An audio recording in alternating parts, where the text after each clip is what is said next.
Hola, muy buenas tardes. Bienvenidos a la jornada del día de hoy de la Semana Nacional de Asma de la Sociedad Mexicana de Neumología y Cirugía de Tórax.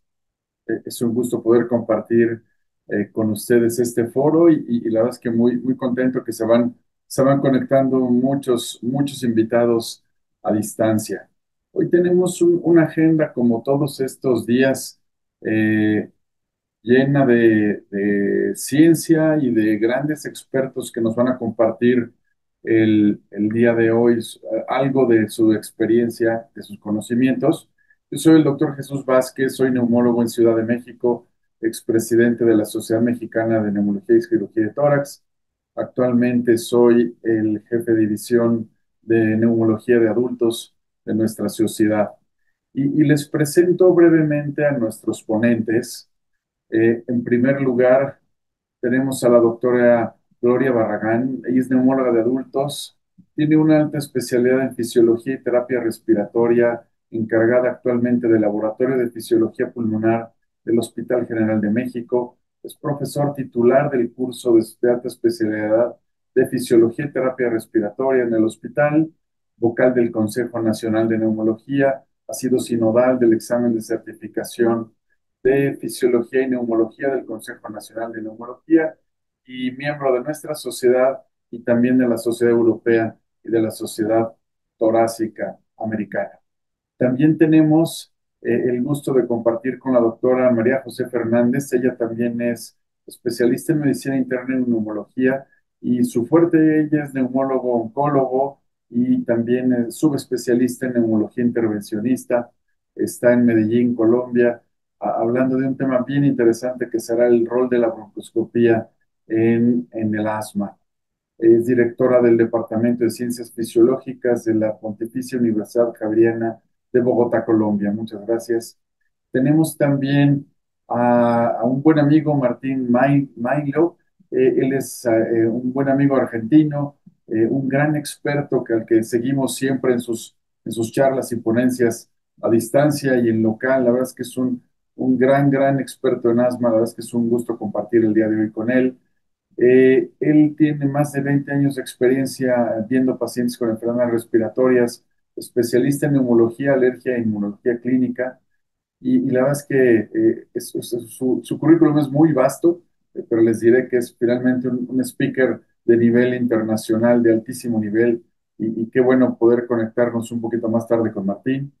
Y también tenemos a la doctora Luz María Galicia. Qué bueno que estás con nosotros, querida Luzma. Ella es médico neumólogo de adultos con alta especialidad en broncoscopía, es gobernadora del capítulo metropolitano de la sociedad, jefa de neumología del Hospital de Cardiología de Siglo XXI, profesor de pregrado en la Universidad de Anáhuac y también miembro de nuestra sociedad y de las sociedades europea y americana. Como podrán ver, es un gran privilegio tener a los speakers que nos acompañan el día de hoy. Y bueno, sin mayor preámbulo, los dejo ahora con la doctora Gloria Barragán. Gloria, bienvenida. Muchas gracias por acompañarnos. Hola, doctor. Muchas gracias por la presentación. Pues también quisiera agradecer a la sociedad por la invitación y a GSK por toda esta parte de la organización. Y pues sin mayor preámbulo, quisiera empezar esta plática que va enfocada a esto, que es la fisiología pulmonar en acción, es decir, los enfoques que vamos a tener en cuanto al diagnóstico y seguimiento. Para esta plática no tengo ningún conflicto de interés y bueno, en los próximos minutos vamos a ir hablando acerca de estas herramientas que nosotros tenemos tanto para el diagnóstico como para el seguimiento. Si quisiera ir de manera como que muy puntual, irlas mencionando. Vamos a ver esto, primero la parte del diagnóstico y luego la de seguimiento. En cuanto al diagnóstico, ¿por qué nos interesa mucho confirmar el diagnóstico de asma? Pues bueno, es importantísimo porque con esto evitamos tratamientos innecesarios y excesivos. También recordar que si bien los síntomas clásicos de asma son disneas, sibilancias, esta no es la única patología que puede condicionar estos síntomas, por lo que pues es necesario que si no concuerda la parte de los síntomas con las pruebas funcionales o con la respuesta al tratamiento, también es importante que nosotros consideremos descartar otros diagnósticos. Y pues básicamente aquellos pacientes con asma que no son diagnosticados y que no tienen un tratamiento adecuado, sabemos que pues tienen complicaciones. Entonces, ya empezando a evaluar cada una de estas herramientas, pues vamos a empezar con la parte de espirometría. En cuanto a la espirometría, pues sabemos que esta es la primera prueba de función pulmonar con la que el neumólogo o todos los médicos de medicina respiratoria estamos en contacto, ¿no? Esta es una prueba, ya hemos comentado en algunos otros foros, que va a evaluar la mecánica. Y bueno, el escenario más sencillo es aquel paciente que tiene esos síntomas, factores de riesgo, y que yo le hago una espirometría y que con esta confirmo ese patrón funcional de obstrucción. Aquí cabe mencionar que la obstrucción pues va a ser definida de manera diferente dependiendo de algunas guías. Por ejemplo, si vemos aquí, Gema todavía toma en cuenta este punto fijo, ese de punto 7. Por ejemplo, en el caso de Gina, ya 2025, si toma en cuenta el límite inferior de la normalidad. En realidad, en fisiología respiratoria, en la práctica habitual, sí nos adaptamos a este límite inferior porque en este se toma en cuenta pues varias cuestiones, principalmente la edad y los cambios o los ajustes que hay en esta relación de acuerdo a las características del sujeto. Entonces, este les comentaba que es el escenario más sencillo, tengo la sospecha, le hago una espirometría y se confirma este patrón funcional de obstrucción. Sin embargo, hay otras cuestiones que también puedo evaluar en la espirometría. Una de estas es la respuesta broncodilatadora. También aquí, sin entrar en discusión, hay algunos puntos de corte propuestos por diversas guías. Entre estas, por ejemplo, se considera por Gina y Gema, proponen este aumento en el FEB1 como clásicamente lo conocíamos, que es un aumento del 12% y más de 200 mililitros. Y bueno, nada más recalcar que en el último estándar técnico de espirometría, o estas actualizaciones que se comentan, pues ya se considera un aumento del 10% con respecto al valor teórico o predicho. Y esta mejoría puede ser tanto en FEB1 como en FBC, y sobre todo porque en aquellos pacientes que cursan con atrapamiento aéreo, pues al disminuir el atrapamiento aéreo mejora la FBC. Entonces es por eso que se considera que la respuesta broncodilatadora puede ser en cualquiera de las otras, en cualquiera de estas dos variables. También me gustaría comentar que además de de esos valores puntuales que vemos en la espirometría, pues no olvidar que también podemos evaluar algunas cosas en las gráficas, ¿no? Recordar que pues todos conocemos estas que son las gráficas de flujo-volumen y volumen-tiempo, y pues aquí incluso podemos ver este cambio de las pruebas pre-broncodilatador y post-broncodilatador, y recordar que la morfología de esta curva de flujo-volumen en estos pacientes obstructivos pues va a cambiar. Si recordamos, aquí empiezan a hacer una imagen cóncava en esta parte de la rama exhalatoria de esta parte de la expiración, y bueno, eso está relacionado con esa compresión de las vías aéreas distales al momento de la expiración forzada. Entonces, esto es como algo característico de encontrar en pacientes con asma. De hecho, la diferencia en pacientes con EPOC, en ellos la compresión es un poquito mayor y luego llegan a ser un punto de inflexión. Pero bueno, estos cambios que incluso vemos en la morfología, pues son característicos de pacientes con asma. Y aquí en la curva de volumen-tiempo también nosotros lo podemos evaluar. Veamos cómo al primer segundo, pues el volumen sí cambia de la prueba prebroncodilatadora a la postbroncodilatadora. Entonces son varias cuestiones que nosotros podemos evaluar en la espirometría. También nos mencionan como parte del diagnóstico el flujo expiratorio pico. Y esto es principalmente en escenarios en donde nosotros no contamos con una espirometría, porque si bien es la prueba con la que más podemos tener contacto, va a haber algunos lugares o en algún momento en la que no lo pudiéramos tener. Y bueno, se propone al flujo expiratorio pico como una alternativa que pueda ser objetiva, de menor costo y quizá incluso más accesible. Aquí nada más quisiera puntualizar que dos de las guías más importantes como son Gina y Gema, te proponen una manera de calcular esta variabilidad de manera diferente. Si nos damos cuenta, por ejemplo, en Gina, te dice que es el flujo expiratorio pico mayor, menos en menor y entre el promedio, y Gema cambia en que es entre el mayor. Cualquiera de las dos que escojamos para la evaluación funcional de nuestros pacientes, lo ideal es que nos mantengamos con esa misma, ¿no? Porque si no, sí podría cambiar. Entonces, si vemos Gina, por ejemplo, nos marca una variabilidad, porque eso es lo que queremos demostrar, una variabilidad del flujo expiratorio forzado. Entonces, Gina lo marca como positiva esa variabilidad en adultos cuando es más del 10% y en niños más del 13%. Esto con mediciones diarias durante 2 semanas y en el caso de Gema, pues la variabilidad la toma en cuenta como un punto de más de 20% independientemente de si es adulto o es niño. Entonces, esta es otra herramienta que tenemos para el diagnóstico. Voy a hacer énfasis nuevamente en que estamos en ese planteamiento de ver a un paciente con esos síntomas, con factores de riesgo y en los que yo voy a hacer el esfuerzo por confirmar esa expiración que tiene variabilidad, ¿no? Lo ideal es que podamos confirmarlos antes de iniciar el tratamiento. Sabemos que una vez que iniciamos tratamiento con esteroides inhalados, pues esto ya se puede modificar y es mucho más difícil confirmar esta variabilidad del flujo aéreo expiratorio. Otra herramienta con la que contamos es la fracción exhalada de óxido nítrico. Para esto, quisiera mencionar que es una herramienta que estamos utilizando cada vez más porque es no invasiva, que nos sirve para evaluar la inflamación eosinofílica.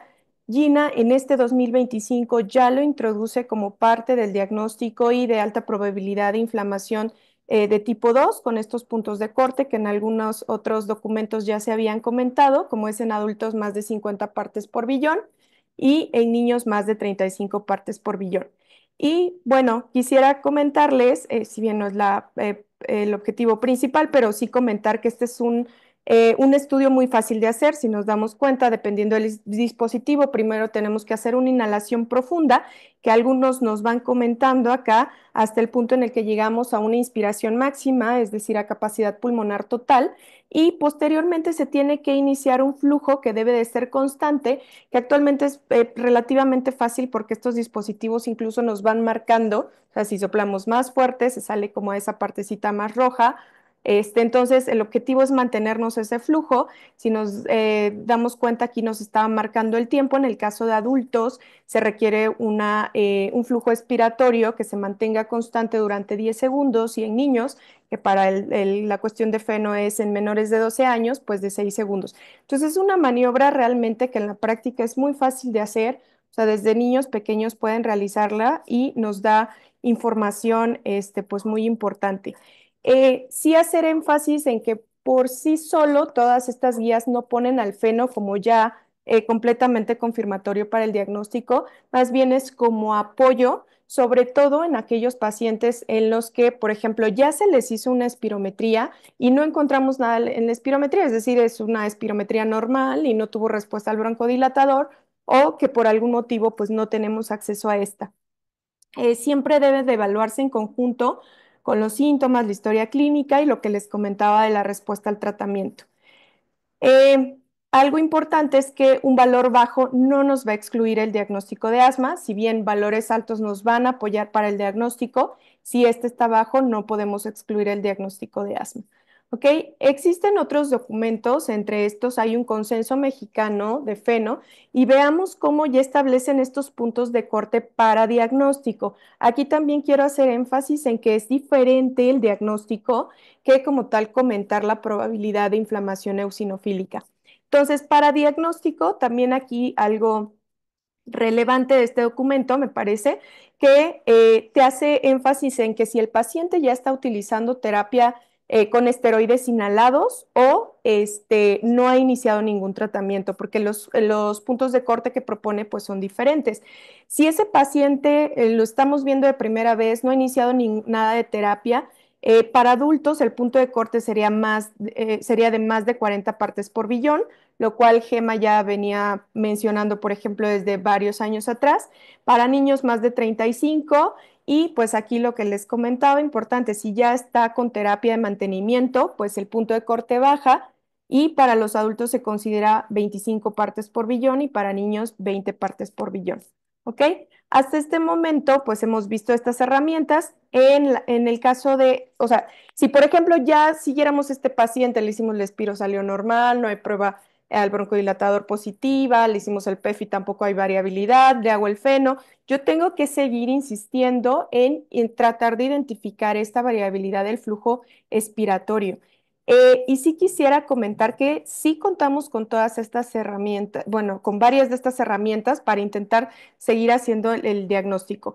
En las pruebas de reto bronquial, estas pueden ser con un estímulo directo, clásicamente es la metacolina, y lo que vemos aquí es una caída del FEB1 del 20%, y hay algunas instituciones públicas que han estado trabajando en estas pruebas con metacolina, que durante mucho tiempo, al menos acá en nuestro país, ha sido un poquito difícil por el tema de conseguir el medicamento, pero bueno, ya se está trabajando en esto. Y quizá alguna que sí pudiéramos tener un poquito más de acceso es esta, la prueba de reto con ejercicio. Entonces, en la prueba de reto con ejercicio, si nosotros vemos, y igual, aunque no es el objetivo principal, sí quisiera comentarles en términos generales en qué consiste. Si nos damos cuenta, aquí está el esquema que nosotros realizamos en esta prueba. Generalmente esta prueba se puede hacer en cicloergómetro o en una banda. Lo más habitual en la práctica clínica es que lo hagamos en la banda. Si nosotros nos damos cuenta, aquí vamos aumentando la velocidad y vamos aumentando la inclinación de la banda. Lo importante es que en los primeros, preferentemente 2 minutos, el paciente alcance su máximo, bueno, casi el máximo esfuerzo durante el ejercicio, y esto lo evaluamos por la frecuencia cardíaca máxima. La literatura nos dice que tendríamos que alcanzar el 80-85% de la frecuencia cardíaca máxima, lo cual nos está diciendo que ese paciente sí está haciendo un esfuerzo, y mantenerlo así aproximadamente 6 minutos. Después de hacer esto, de hecho tiene varias condiciones: mantener bien la temperatura, la respiración durante la prueba es de manera oral, le ponemos unas pinzas, y si ven acá, después del ejercicio se hacen las espirometrías y contamos con una espirometría basal, pero también con espirometrías después del ejercicio. Sabemos que el broncoespasmo relacionado con ejercicio se presenta característicamente después, no durante el ejercicio. De hecho, es por eso que empezamos a medir aquí después de terminar el ejercicio al minuto 1, 5, 10, y más o menos entre estos minutos es donde encontramos la mayor parte de las veces la caída del FEB1. ¿Cuándo consideramos positiva la prueba? Pues cuando hay una caída de más del 10%. Entonces, en aquellos pacientes que tienen pruebas estáticas, como lo es la espirometría normal, y que no hemos documentado esta respuesta al broncodilatador o algún otro cambio en la función pulmonar, es una herramienta con la que sí contamos y que podríamos realizar para hacer el diagnóstico en nuestros pacientes. Eh, y por último, quisiera mencionar a la oscilometría. Puntos importantes, también Gina en 2025 ya la menciona como una herramienta complementaria en el abordaje de asma. Hace énfasis todavía en población pediátrica, sobre todo en menores de 5 años. Este estudio se puede hacer en niños a partir de los 3 años. Es una técnica no invasiva, no requiere maniobras forzadas. Si recordamos aquí la espirometría, pues es respirar a volumen corriente, o sea, la respiración la hacemos alrededor de FRC, no hacemos una expiración forzada, y pues en términos sencillos nos da el resultado de la impedancia del sistema respiratorio. Sabemos que los dos componentes principales de la impedancia es la resistencia y la reactancia, que nos los da en valores numéricos y también nos lo grafica. Aquí quisiera representarles y recordarles que estos vienen graficados, en este caso en centímetros de agua, para algunos otros dispositivos en kilopascales, y aquí está la frecuencia, porque recuerden que la oscilometría funciona porque envía como unas ondas a diferentes frecuencias, que pueden ser 5, 10, 20 Hz, y aquí nos va representando la gráfica de resistencias y la gráfica de reactancia. Eh, em, de manera sencilla y un poco rápida, voy a comentar que cuando nosotros interpretamos oscilometría, lo primero que evaluamos son las resistencias que nosotros podemos ver en esta gráfica. De hecho, si ponemos como más énfasis en esta parte, si vemos, por ejemplo, esta es la gráfica, la que es azul un poquito más oscuro, la de resistencias pre-broncodilatador, y vean cómo probablemente no cumple el criterio, pero sí disminuye un poquito. Aquí las resistencias a 5 Hz, en la prueba post-broncodilatador, que está en un azul más claro, y bueno, a 20 Hz más o menos se mantiene igual. Y entonces nosotros lo que evaluamos es esto. De hecho, una de las ventajas de la oscilometría es que podemos discernir o disecar en qué parte hay esta obstrucción, que puede ser central cuando las resistencias a 20 Hz están aumentadas, porque esa es la que evalúa la parte proximal de la vía aérea. Y en el caso de la obstrucción distal, es sobre todo cuando esta diferencia entre R5 y R20 están aumentados. Pero el punto importante es que es una herramienta de la cual cada vez se genera más información. Vemos que se empieza a incluir en las guías para diagnósticos, si bien ahorita es en población pediátrica, pudiera ser que en algún futuro consideremos en algunas otras. Nosotros como adultos vemos que luego pues hay pacientes que tienen problemas para realizar una espirometría forzada. Entonces ya vimos la parte de diagnóstico, me voy a enfocar ahorita en el seguimiento. La espirometría, ¿cada cuánto la tengo que hacer? La sugerencia es hacerla al momento del diagnóstico y sobre todo bueno, al momento del diagnóstico porque nos va a ayudar y a partir del inicio del tratamiento voy a contar aproximadamente de 3 a 6 meses para hacer la siguiente espirometría. Posteriormente, cuando ya el paciente ya tiene un tratamiento establecido, lo voy a realizar aproximadamente cada año, cada 2 años, dependiendo de la estabilidad del paciente o incluso si es un paciente pues muy grave, pudiera considerar acortar el tiempo o si ha tenido una exacerbación después de 4 semanas de la exacerbación, también sería conveniente para evaluar cómo está esa función pulmonar. Recordemos que el FEP1, sobre todo, aquí el pronóstico todavía está reportado en porcentaje del predicho. Cuando es menor al 60%, es un predictor fuerte e independiente de riesgo de exacerbaciones. Y ¿por qué se establece más o menos este tiempo? Porque, bueno, el FEP1, al empezar el tratamiento, en algunos días va a empezar a mejorar y se va a estabilizar, o en promedio se espera que se estabilice alrededor de los 2 meses, ¿no? Y ya sabemos que la caída del FEB1 a partir de los 30 años, todos los adultos vamos a tener caída del FEB1, en sanos, no fumadores, es de aproximadamente 15 a 20 mililitros por año. Y bueno, en aquellos que tengan una caída acelerada de la función pulmonar, pues va a ser importante que los identifiquemos. La otra cuestión es aquellos pacientes que están con obstrucción y que a pesar del tratamiento siguen obstruidos, es decir, que tienen esta limitación persistente del flujo aéreo, que sabemos que también el pronóstico pues va a ser peor en ellos. Otra de las herramientas, pues va a ser el feno. El feno lo podemos hacer entonces para seguimiento. Aquí sí nos manejan estos puntos de corte que habíamos comentado de inflamación eosinofílica, aunque no esté estandarizado, por ejemplo, en la guía, o sea, en muchos documentos, pero sí en la guía mexicana de feno, te sugieren que a las 4 semanas ya pudiera haber algún cambio en este componente inflamatorio y que tú pudieras hacer esta prueba en cuanto al seguimiento. Y bueno, estos puntos de corte, estos son para adultos, nos sirven porque, bueno, si está en menos de 25, es decir, prácticamente está normal, podríamos decir, ok, bueno, funcionalmente este paciente está controlado y si todo lo demás también está bien, se podría considerar desescalar el tratamiento con el esteroide inhalado. En este rango que está como intermedio, se pudiera considerar mantener la misma dosis, ver qué otra cuestión podemos mejorar, pero pues si está alto, porque recordemos que a veces la parte funcional e inflamatoria pudiera no corresponder bien o correlacionar bien con los síntomas. Entonces, esta parte de que el feno esté aumentado nos hablaría de que todavía hay inflamación. Tendríamos que revisar si hay una buena adherencia, buena técnica y si a pesar de todo eso sigue inflamado, pues nos diría continúa con la misma dosis o incluso puedes aumentar la dosis de esteroide inhalado. Recordar que hay una correlación positiva, o sea, el feno alto, de cierta manera, no te puede predecir, o sea, futuro, qué pacientes te van a exacerbar, pero sí se ha visto que hay una correlación con el número de exacerbaciones en el año previo. Otro escenario en donde nos puede servir el feno es para elegir el biológico. Como hemos visto, la terapia desde hace varios años en asma ha cambiado muchísimo, la llegada de los biológicos ha sido pues un parteaguas en el tratamiento de estos pacientes y bueno, nos ayuda. Si nosotros vemos, este esquema nos aparece en GEMA, en GINA es muy parecido, en aquellos pacientes que tienen un feno elevado pudieran ser candidatos y nosotros los dividimos si tiene este componente alérgico o no. a que pudieran ser candidatos a este tipo de biológicos como son dupilumab o omalizumab o tezepelumab.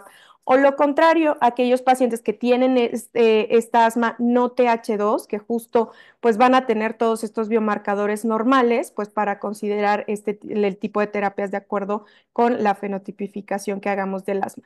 Y bueno, casi ya para concluir, también considerar que en esta semana vamos a estar hablando también de este concepto importante que es la remisión, que sabemos que puede ser clínica, la remisión completa. El punto importante es que dentro de los marcadores para considerar que hay remisión, bueno, pues está la función pulmonar y veamos cómo para varios de estos biológicos se han establecido estos puntos para considerar que sí cumple con este criterio de remisión a nivel funcional. En la mayoría de ellos es que, por ejemplo, el FEV1 postbroncodilatador se mantenga en más del 80%, en algunos es que haya en el pre incremento de 100 mililitros o, por ejemplo, del 20% del basal.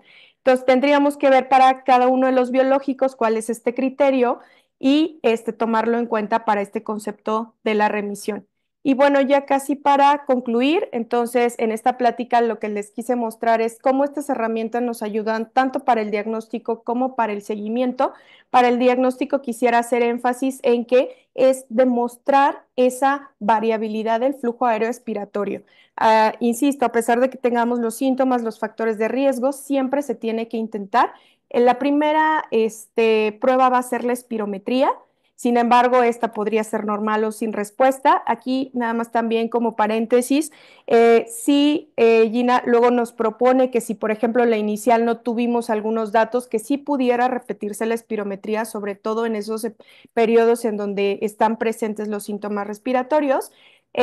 Sin embargo, si con esta no tenemos toda la información, tenemos otras herramientas, esta variabilidad en el flujo pico expiratorio, el feno, que cada vez también se introduce más como parte de una herramienta para el diagnóstico. Las pruebas de reto bronquial, que la que más tenemos a la mano en nuestro medio es la de reto bronquial con ejercicio, pero bueno, es justo cuando estas pruebas estáticas no nos arrojaron algún dato. Y bueno, la oscilometría, que lo que esperamos es que con el paso del tiempo vaya ganando más terreno con toda esta información. Ahorita ya se introduce para la población pediátrica. Y bueno, en el seguimiento nada más recordar, la espirometría ya comentábamos por qué es importante realizarla, bueno, pues al diagnóstico o inicio de tratamiento y posteriormente aproximadamente de los 3 a 6 meses y después de acuerdo con la estabilidad del paciente pudiera ser en aquellos que estén estables cada año, cada 2 años o también considerarlo en caso de exacerbaciones, identificar esos pacientes que van a tener una buena función pulmonar, porque de lo contrario, si tienen el FEV1 disminuido, sabemos que es un predictor para exacerbaciones. Y bueno, lo del feno, que se propone que se pueda medir a las 4 semanas, que también nos va a ayudar a elegir los fármacos, los biológicos. Y aunque no está completamente estandarizado, les comentaba que en este consenso de feno mexicano, pues sí te propone estos puntos de corte para modificar el tratamiento ya en el seguimiento de los esteroides inhalados. Y bueno, pues prácticamente con eso concluiría. Pues esto es el personal del Laboratorio de Función Pulmonar del Hospital General de México. Pues muchas gracias.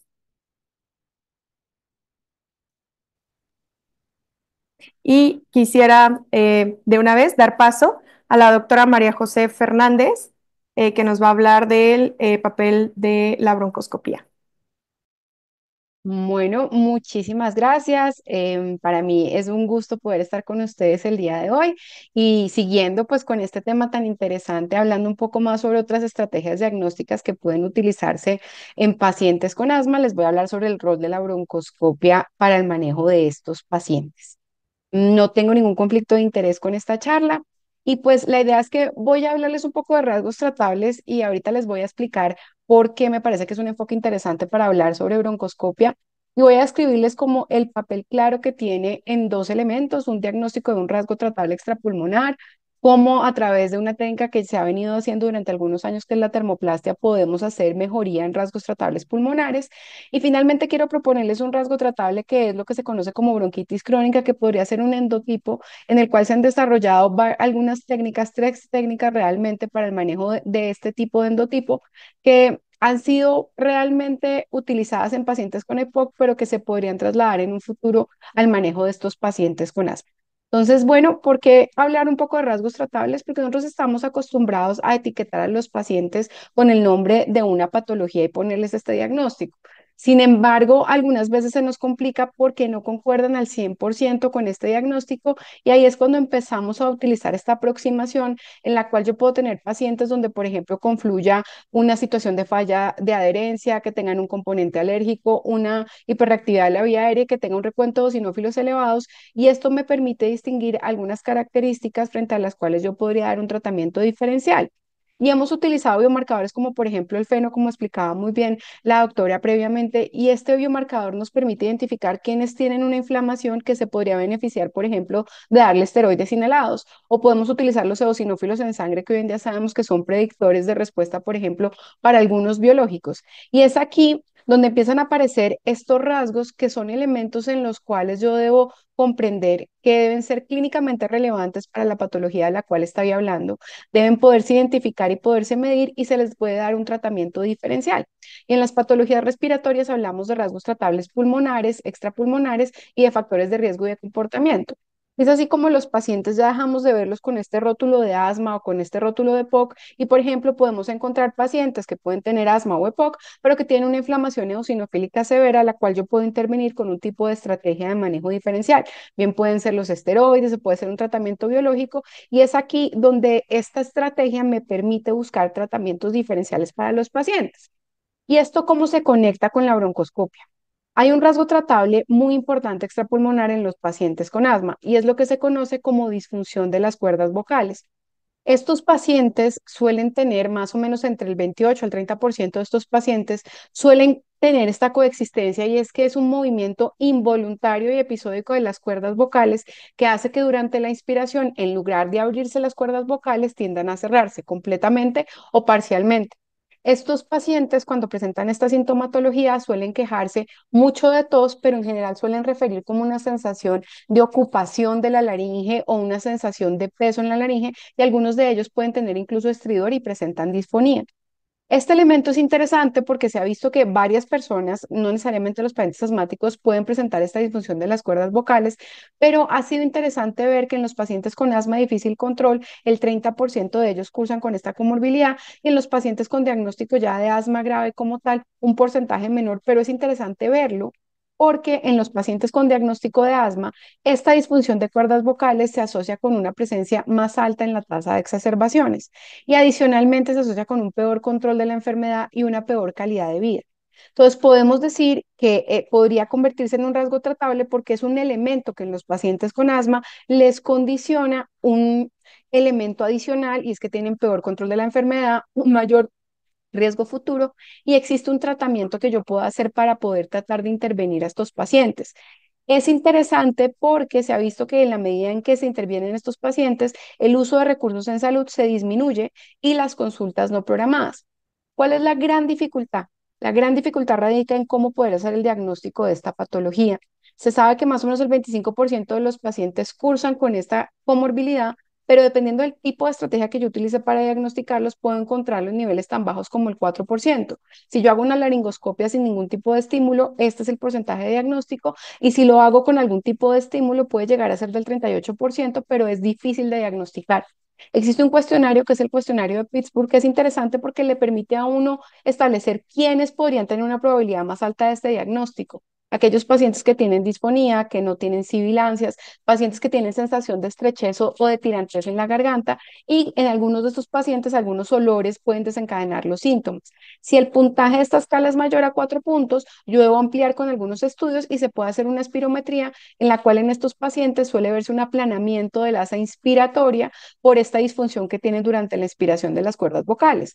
Sin embargo, el diagnóstico, y aquí entra el rol de la broncoscopia, se puede hacer con una laringoscopia, se puede hacer con broncoscopio, y lo ideal es hacer un test de estímulo. Uno lo que debe hacer es visualizar las cuerdas vocales y generar algún tipo de estímulo.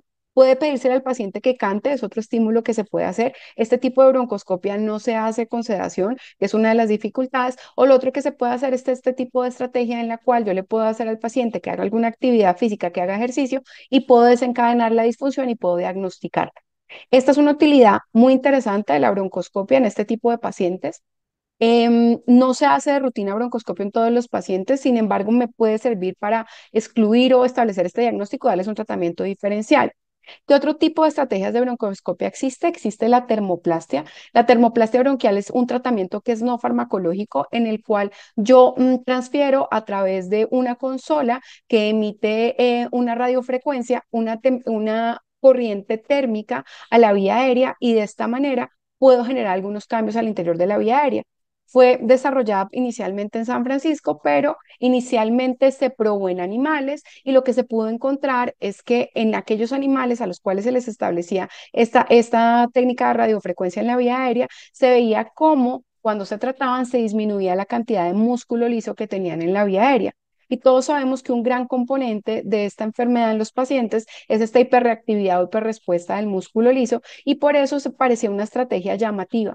Cuando se reprodujeron este tipo de estudios en personas, en pacientes, se pudo encontrar que siempre en todos ellos, una vez que se establece este tipo de tecnología, esta administración de energía térmica, se reduce la cantidad de masa muscular que existe en la vía aérea.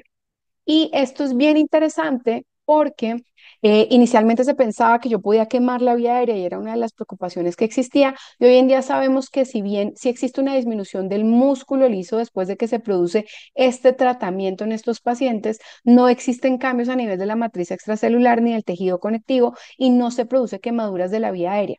Desafortunadamente, la mayoría de la evidencia que les voy a mostrar son de estudios de poblaciones muy pequeñas. Este es un grupo de 16 pacientes, no es una técnica que tenga estudios con gran magnitud de pacientes, pero se ha visto que se reduce la masa muscular, que no se altera el tejido conectivo, pero algo muy interesante que vamos a continuar viendo es que no se afectan los marcadores inflamatorios, no se afecta ni el feno ni el recuento de eosinófilos.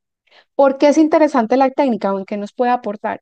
Se ha visto que en la medida en que se reduce la masa muscular, se reduce el engrosamiento de la membrana basal, se disminuye la cantidad de inervación que tiene la vía aérea porque hay una reducción de los nervios submucosos y hay una disminución en las células neuroendocrinas epiteliales. En estos pacientes existe una mejoría en el control de síntomas mediante a través del ACT, una mejoría en la calidad de vida, sobre todo con la disminución de la masa del músculo liso y de las células neuroendocrinas, y adicionalmente se ha visto es que esto se correlaciona con una disminución en el número de hospitalizaciones en pacientes y hospitalizaciones en sala general o hospitalizaciones en la UCI.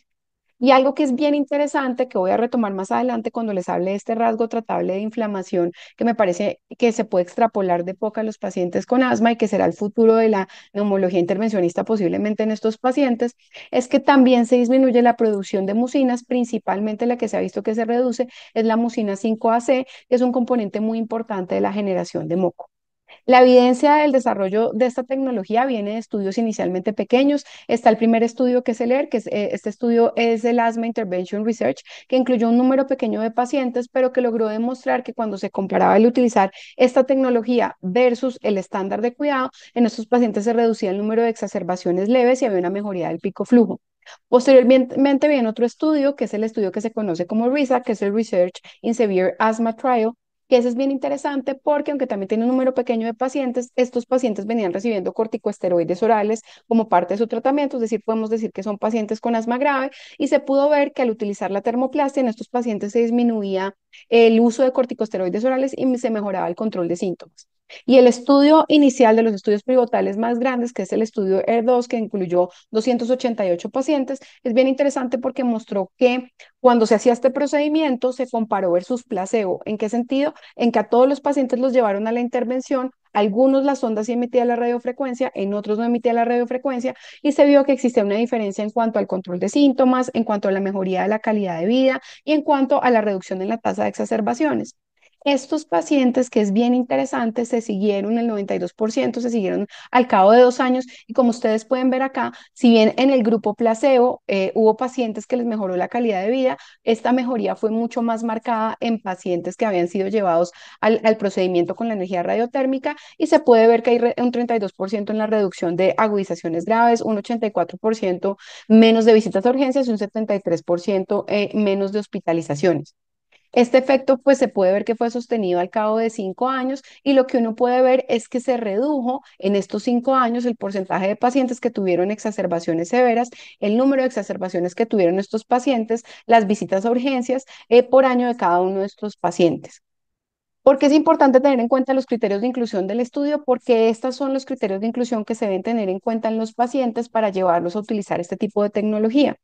Algo que es interesante es que son pacientes que tienen un diagnóstico de asma moderada y grave, no todos tienen la intensidad de tratamiento de asma grave, como se piensa, por ejemplo, en los biológicos. Aquí se incluyeron pacientes con asma moderada. Son pacientes que tienen mala calidad de vida, pacientes y algo que es muy importante, los que se incluyeron en los estudios tenían un BEF1 por encima del 65%. Y hoy en día les hago énfasis en esto porque muchos de los pacientes que se llevan a este tipo de intervención no necesariamente cumplen con este criterio y por eso se vuelve muy importante llevar registros para ver si realmente pues estamos teniendo la efectividad que se espera. Son pacientes que no deben haber tenido infecciones recientes, ni exacerbaciones recientemente en el tiempo, ni hospitalizaciones recientes, y nunca van a haber tenido una crisis de asma fatal o haber estado en la unidad de cuidado intensivo. ¿Qué pacientes no se pueden llevar a este tipo de estrategia? Pacientes que tienen desfibriladores, pacientes que tienen marcapasos o que tienen dispositivos implantables electrónicos, pacientes que no puedan ser llevados a una broncoscopia o pacientes que de pronto que hayan sido tratados previamente con termoplastia y pues en estos pacientes hay algunos pacientes que fracasan este tipo de tecnología, no se sugiere que se repita. La FDA la tiene aprobada en pacientes mayores de 18 años que no tienen un asma controlada a pesar de venir con tratamiento con esteroide más beta 2 agonista de larga acción y que están en una condición adecuada que les permite ser llevados a broncoscopia y que no tienen ninguna de las contraindicaciones que les planteé. Hay varios estudios, hay registros de Canadá, de Estados Unidos, del Reino Unido, pero realmente pues este registro que les quiero mostrar, que es como un registro interesante de seguimiento, es un registro que se hizo en 18 centros de países de Europa, se incluyó Australia, Nueva Zelanda y Sudáfrica, en el cual se incluyó un número interesante de pacientes con diagnóstico de asma, que son 157 pacientes que fueron llevados a termoplastia. Estos pacientes, algunos de ellos venían recibiendo corticosteroides orales, otros ya habían recibido tratamiento con biológicos como omalizumab, y lo que se puede ver al seguimiento a 2 años es que en estos pacientes se pudo reducir, pasaron de tener exacerbaciones severas un 90% de los pacientes a tenerlas un 56% de los pacientes, se redujo las visitas a urgencias, las hospitalizaciones y las consultas no programadas. En estos pacientes adicionalmente se mejora la calidad de vida, se mejoró el control del asma y lo que es interesante siempre reconocer es que en estos pacientes no mejora la función pulmonar ni mejoran los biomarcadores inflamatorios. En algunos de estos pacientes se pudo suspender terapias como los corticosteroides orales e incluso algunos biológicos se pudieron suspender. ¿Cuáles son los predictores de que esta terapia pueda funcionar? Aquellos pacientes que tienen una alta carga sintomática medida a través del cuestionario ACQ son pacientes que tienen mayor tendencia a respuesta con este tipo de intervención y pacientes que tienen un BEF1 que está un poco más bajo. Y por eso les decía esta parte del BEF1 del 65%, pues se ha visto que algunos pacientes con BEF1 más bajo podrían responder. ¿Qué es importante el procedimiento? Es un procedimiento seguro, pero la mayoría de los pacientes van a tener síntomas respiratorios después de realizarse. Generalmente no son graves y ocurren en las primeras 24 o 48 horas. No existe ninguna muerte pues, reportada, pero sí han habido reportes de abscesos, pueden haber lesiones vasculares y es importante pues tenerlo en cuenta. Es un procedimiento que realmente es muy sencillo, se hace a través de un broncoscopio flexible. Lo que se requiere, que es algo muy importante, es poder contar con la consola y con la sonda. Y como ustedes pueden ver, la sonda está marcada con unas líneas negras que le permiten a uno establecer la distancia a la cual uno va a emitir la radiofrecuencia. Es un procedimiento que se hace en 3 momentos diferentes. En el primer momento se realiza a nivel del lóbulo inferior derecho, separado de un mes donde se realiza el lóbulo inferior izquierdo y posteriormente al cabo de un mes se deben realizar los dos lóbulos superiores. Y realmente, más que sea un procedimiento difícil, es un procedimiento de paciencia y de realmente tener muy claro qué zonas yo ya les he emitido la energía y tengo que conocer muy bien el árbol bronquial para saber en qué sitios estoy haciendo la intervención y más o menos es entre 40 a 140 activaciones como como tal. Como ustedes pueden ver, lo que uno hace es que uno introduce la sonda emite la energía y se va retrocediendo progresivamente, progresivamente, hasta que se trata toda la vía aérea de un segmento como tal.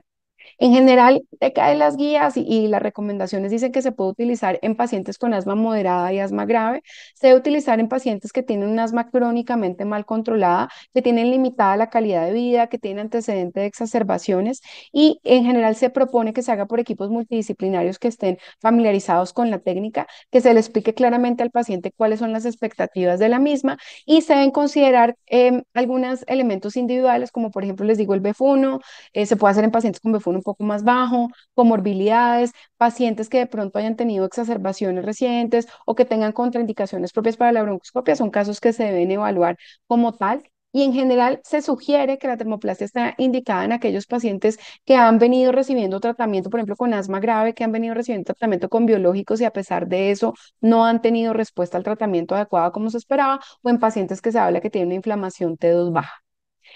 Hoy en día, pues esto es como lo que estamos haciendo, pero se vienen cosas nuevas y creo que esto abre un espacio interesante para el manejo de los pacientes con asma desde el punto de vista de neumología intervencionista. Y por eso les quiero hablar de un rasgo tratable que incluso se está hablando que puede constituir en sí mismo un endotipo fenotipo emergente y es lo que se conoce como la hiperplasia de las células caliciformes de la vía respiratoria o en algunos casos lo extrapolan como bronquitis crónica.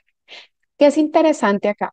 Nosotros sabemos que existen unas células, diferentes tipos de células a nivel de la vía aérea, y unas de esas células son las células caliciformes. Más o menos, este tipo de células pueden estar entre 30.000 a 50.000 células por milímetro cúbico, y es interesante porque estas células recambian más o menos cada mes y medio, y son las células que se encargan de secretar mucinas. Y esas mucinas, una vez que se hidratan, van a formar la capa de moco que protege al epitelio subyacente.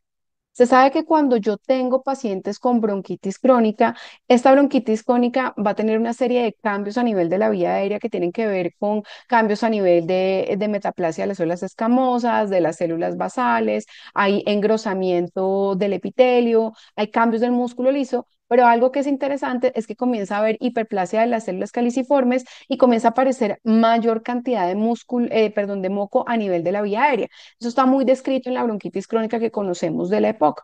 Pero cuando empezamos a hablar del asma, y aquí es donde se torna interesante, podemos darnos cuenta que este tipo de células pueden estar estimuladas por procesos inflamatorios mediados por interleuquina 4, por interleuquina 5, interleuquina 9, interleuquina 13, que lo que hacen es que estas células produzcan más moco y es un mecanismo de respuesta de defensa para proteger a la vía aérea.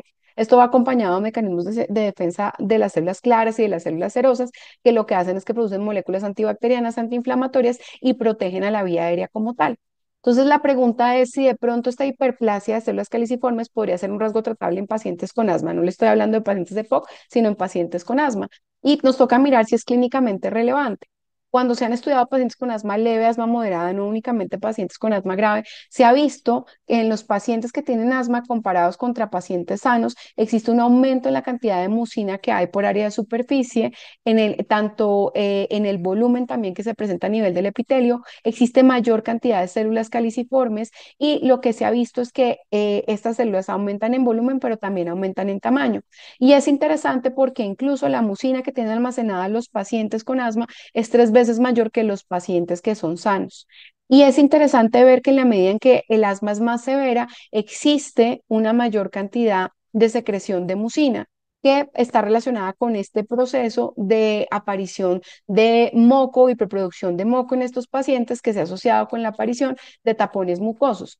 ¿Y esto porque es clínicamente relevante? Porque se ha visto que esta hiperproducción de moco, esta hiperplasia de las células caliciformes, se asocia con un aumento en la obstrucción de la vía aérea en los pacientes con asma, mayor presencia de tos, mayor tasa de exacerbaciones y adicionalmente, pues se asocia con una mayor marcación de eosinofilia porque muchos de este componente de moco tiene eosinófilos y en algunos casos puede tener también neutrófilos.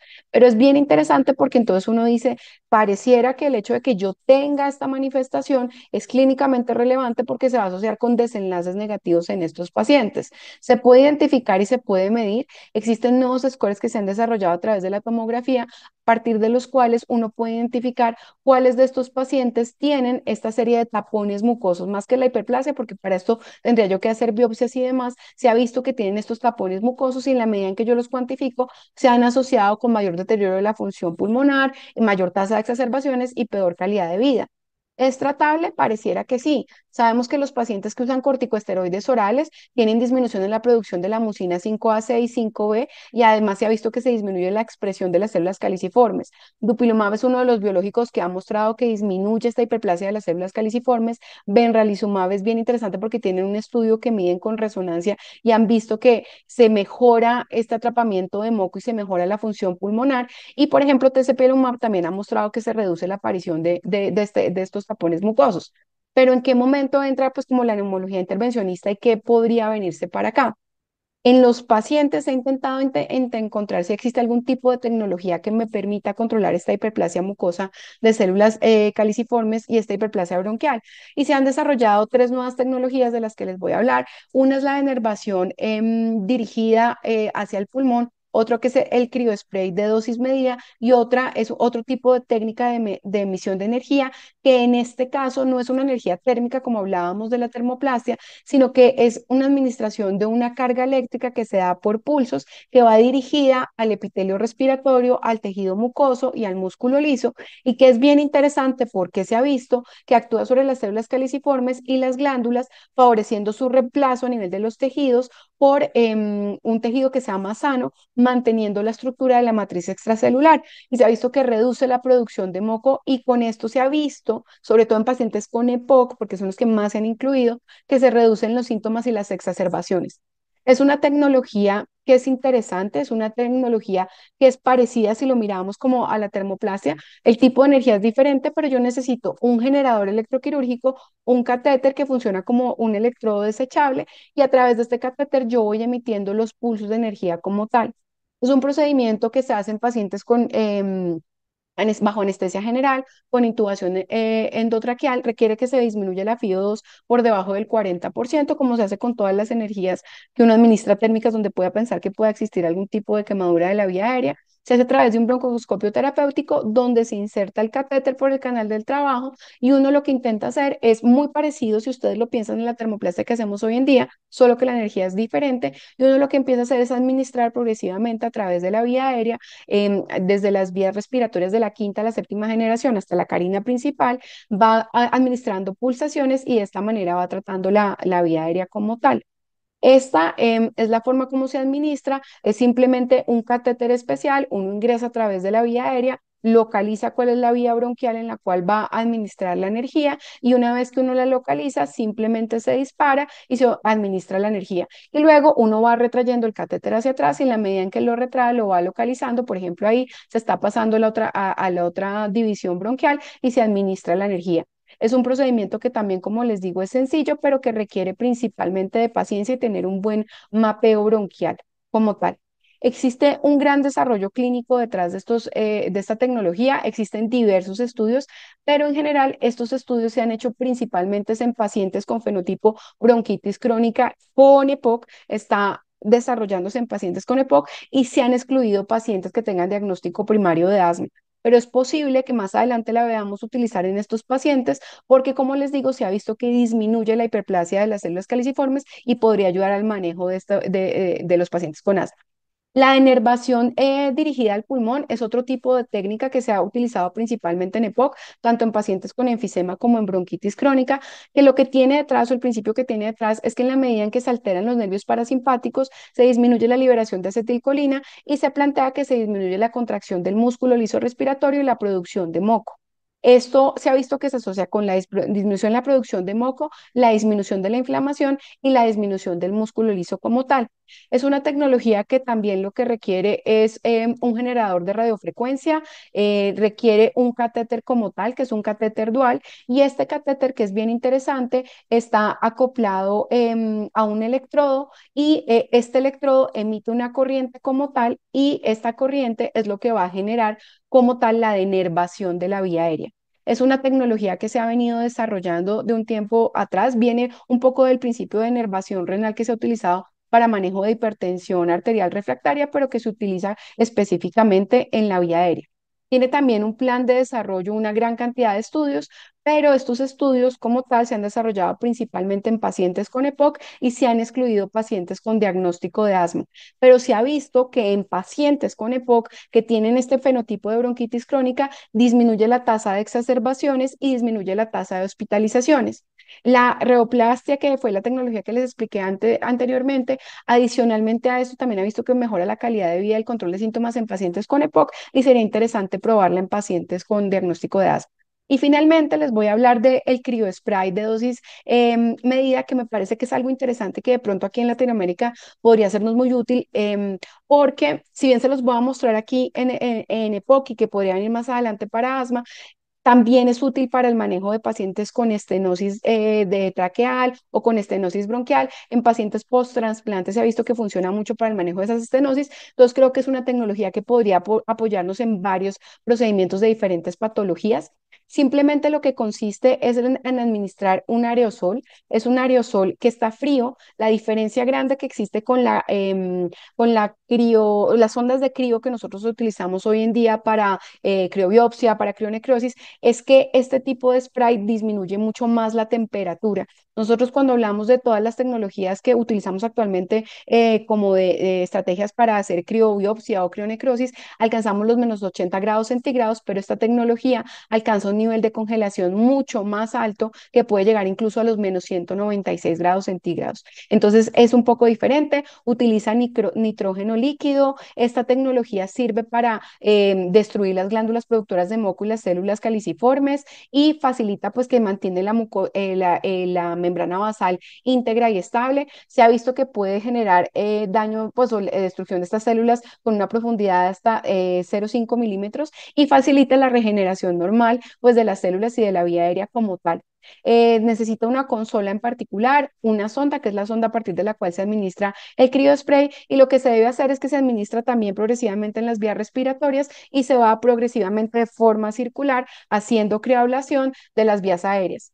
Se hace procedimiento en dos tiempos diferentes, aproximadamente se administran entre 36 a 38 dosis. Existe un mapa por el cual uno pues, se puede guiar para administrarlo y en general la diferencia con las sondas de crío que utilizamos hoy en día es que este criospray, como van a ver ahorita, manda el nitrógeno líquido pues en forma de spray y es fácil generar la circunferencia como tal de la vía aérea que se va a tratar. Por eso les digo que creo que podría ser una tecnología útil. Al parecer no va a ser una tecnología tan costosa y podríamos utilizarla en países pues en Latinoamérica, espero próximamente.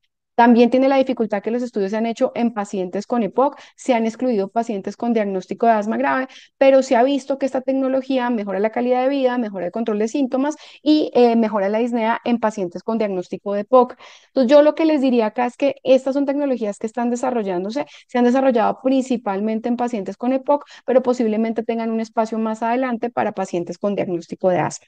Y bueno, esto es lo que tenía para mostrarles, agradecerles pues a todo el equipo con los que trabajo, porque sin ellos no estaría acá. Y pues quisiera darle paso ahorita a la doctora Luz María Galicia y al doctor Martín Maío para que sigan hablando con ustedes de otros temas muy interesantes. ¿Qué tal? Muy buenas noches a todos ustedes.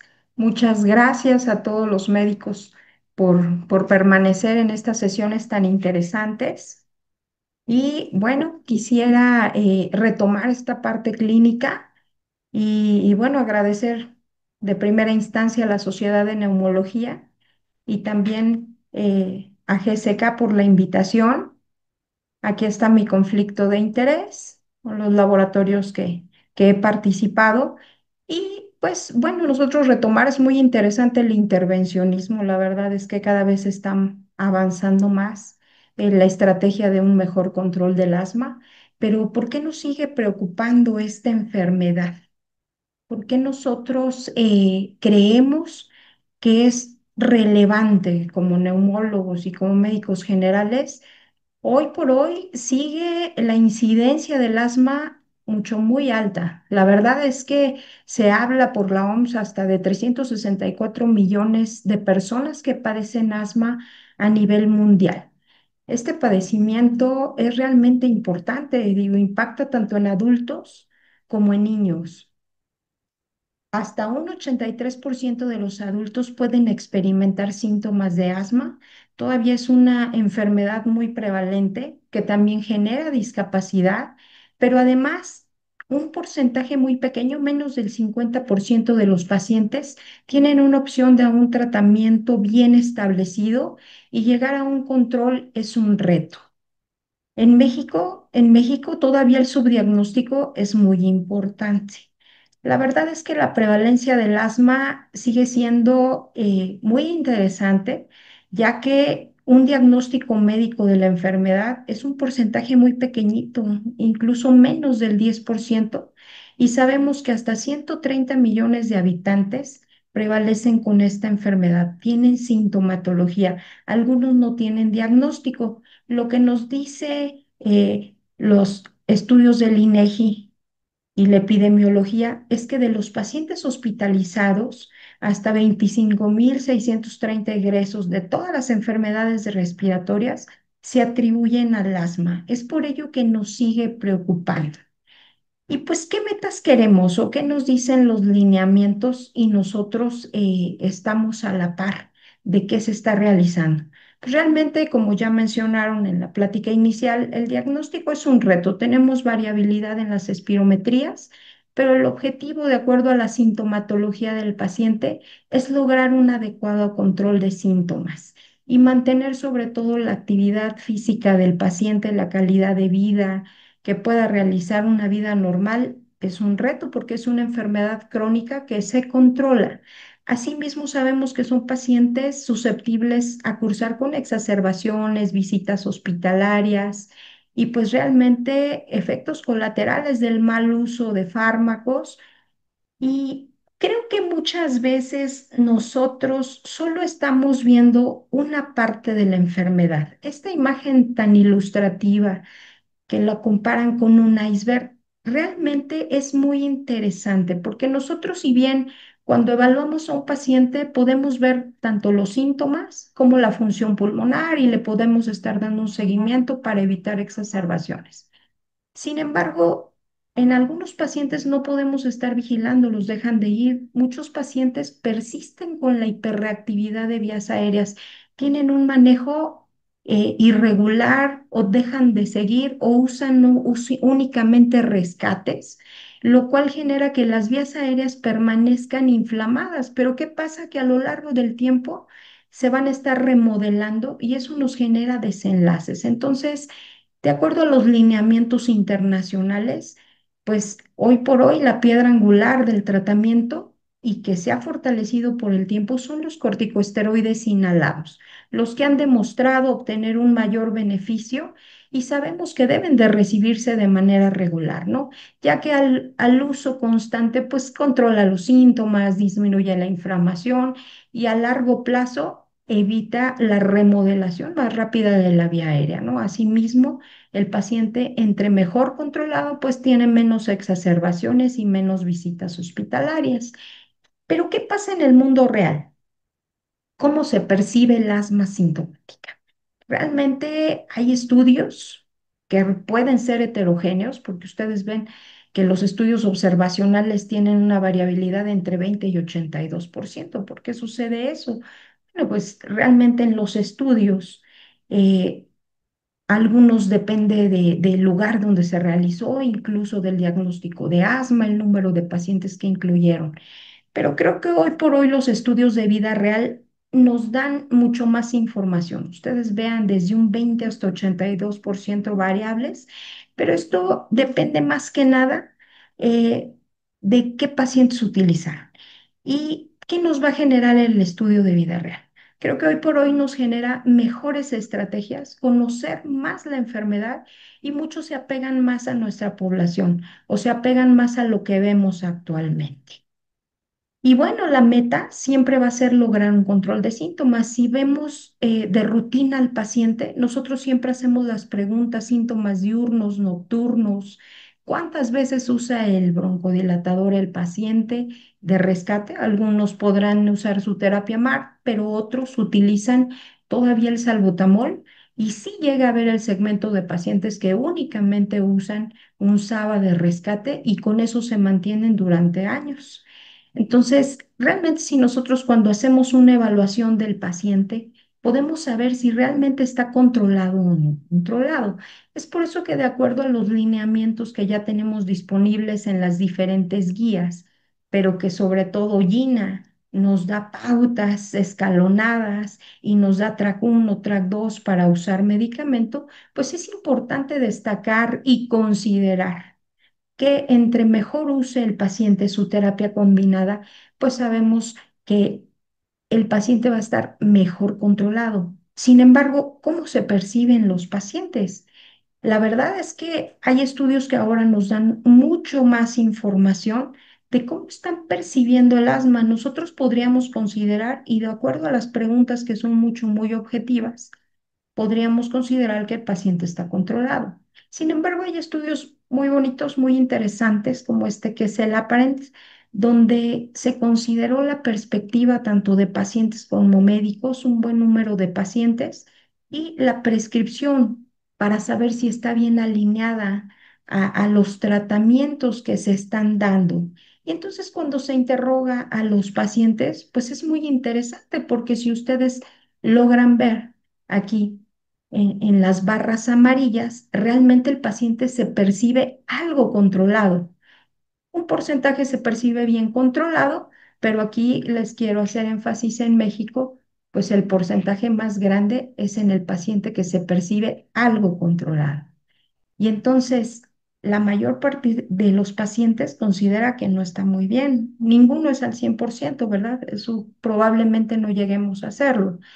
Pero a pesar de estas percepciones, créanme que más del 50% es muy interesante lo que nos arroja este tipo de estudios, porque hasta un 52% de los pacientes comentan que están impedidos para hacer sus actividades de la vida diaria. A lo mejor se acostumbran los pacientes, pero muchos pacientes no pueden hacer ejercicio. Ustedes saben que los pacientes con asma pueden ser jóvenes y la verdad es que estar limitados hasta para subir escaleras en su trabajo, pues es muy importante.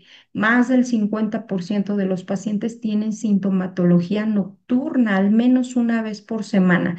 Pero aquí un punto interesante que encontraron es que todavía muchos pacientes utilizan inhalador de rescate. ¿Esto qué nos arroja? Que realmente, aunque los pacientes se perciben no controlados, sabemos que la terapia MART está bien establecida, que incluso es la preferida por Gina, pero al día de hoy creo que nos está faltando. A veces no es suficiente la terapia combinada. Y si bien el objetivo que reportan los pacientes como de mayor importancia es su control de síntomas, pues vemos que los pacientes moderados, que son el mayor porcentaje de pacientes que se evaluaron, pues a ellos les interesa mucho más controlar sus síntomas y la verdad es que priorizan más esa parte que la reducción de exacerbaciones. Si bien en el asma no es como en el EPOC, que van, cada exacerbación van perdiendo función pulmonar grave, quedan con oxígeno y es una situación más aparatosa, pues en estos pacientes que son reversibles, las exacerbaciones pueden presentarse una y otra. Lo que sí es muy importante, como ustedes saben, es que a mayor uso de tratamientos esteroideos, pues el paciente tiene consecuencias mucho más aparatosas. Entonces, este estudio principalmente nos arroja el objetivo que tenemos, el compromiso con el paciente del control de síntomas. Y es por ello que en esta diapositiva tan ilustrativa, la verdad es que nosotros viendo cada día a los pacientes asmáticos, sabemos que tienen impacto no nada más en la situación clínica, sabemos que también las emociones están ahí comprometidas, sabemos que son pacientes que pueden sufrir de ansiedad, de depresión, tiene mucho impacto, sobre todo en las actividades de la vida diaria. Los pacientes tienen miedo. Cuando uno les dice que es un padecimiento crónico, les impacta demasiado. La verdad es que los pacientes están cansados, no duermen bien, les falta el aire. Realmente son pacientes que además en lo funcional están limitados, no pueden ir a un gimnasio, tienden a la obesidad, sobre todo cuando utilizan ciclos de esteroide más seguidos.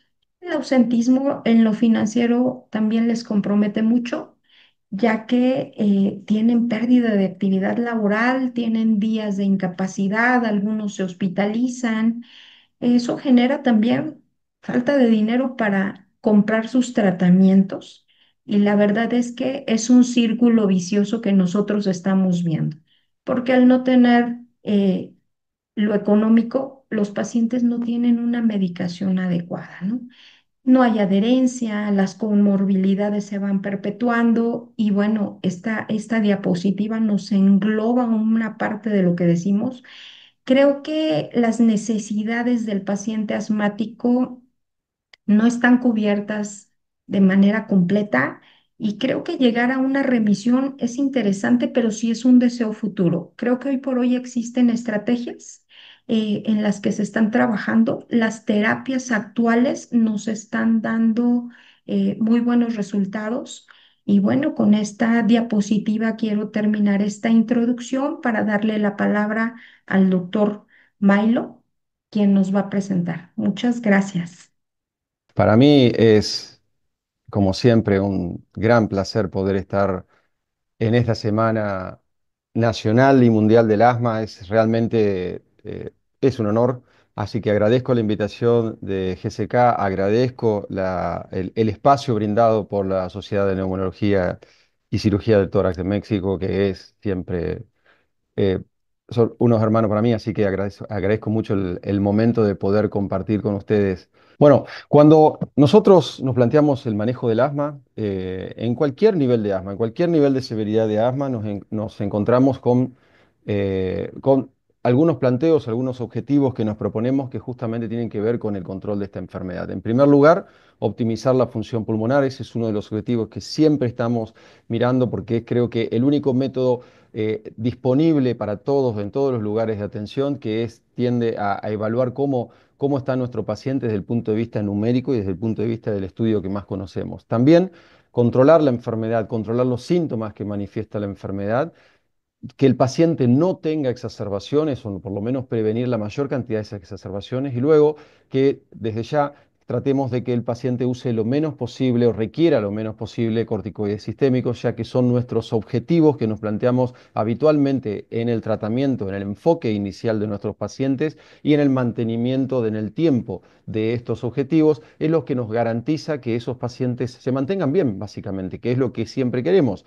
que no tenga exacerbaciones, que no tengan impacto de la enfermedad y que puedan tener una vida, como dijo la doctora recientemente, normal, sin limitaciones y que puedan desarrollarse en el mejor de los sentidos posibles. Aún así, el 30%, uno de cada tres pacientes tratados con un corticoide inhalado sumado a un LABA, o sea, ahí sí es para más LABA, como se ha visto en el estudio GOL, y que hacen todas las cosas bien, cumplen exactamente con la medicación, no tienen factores ambientales externos que influyan.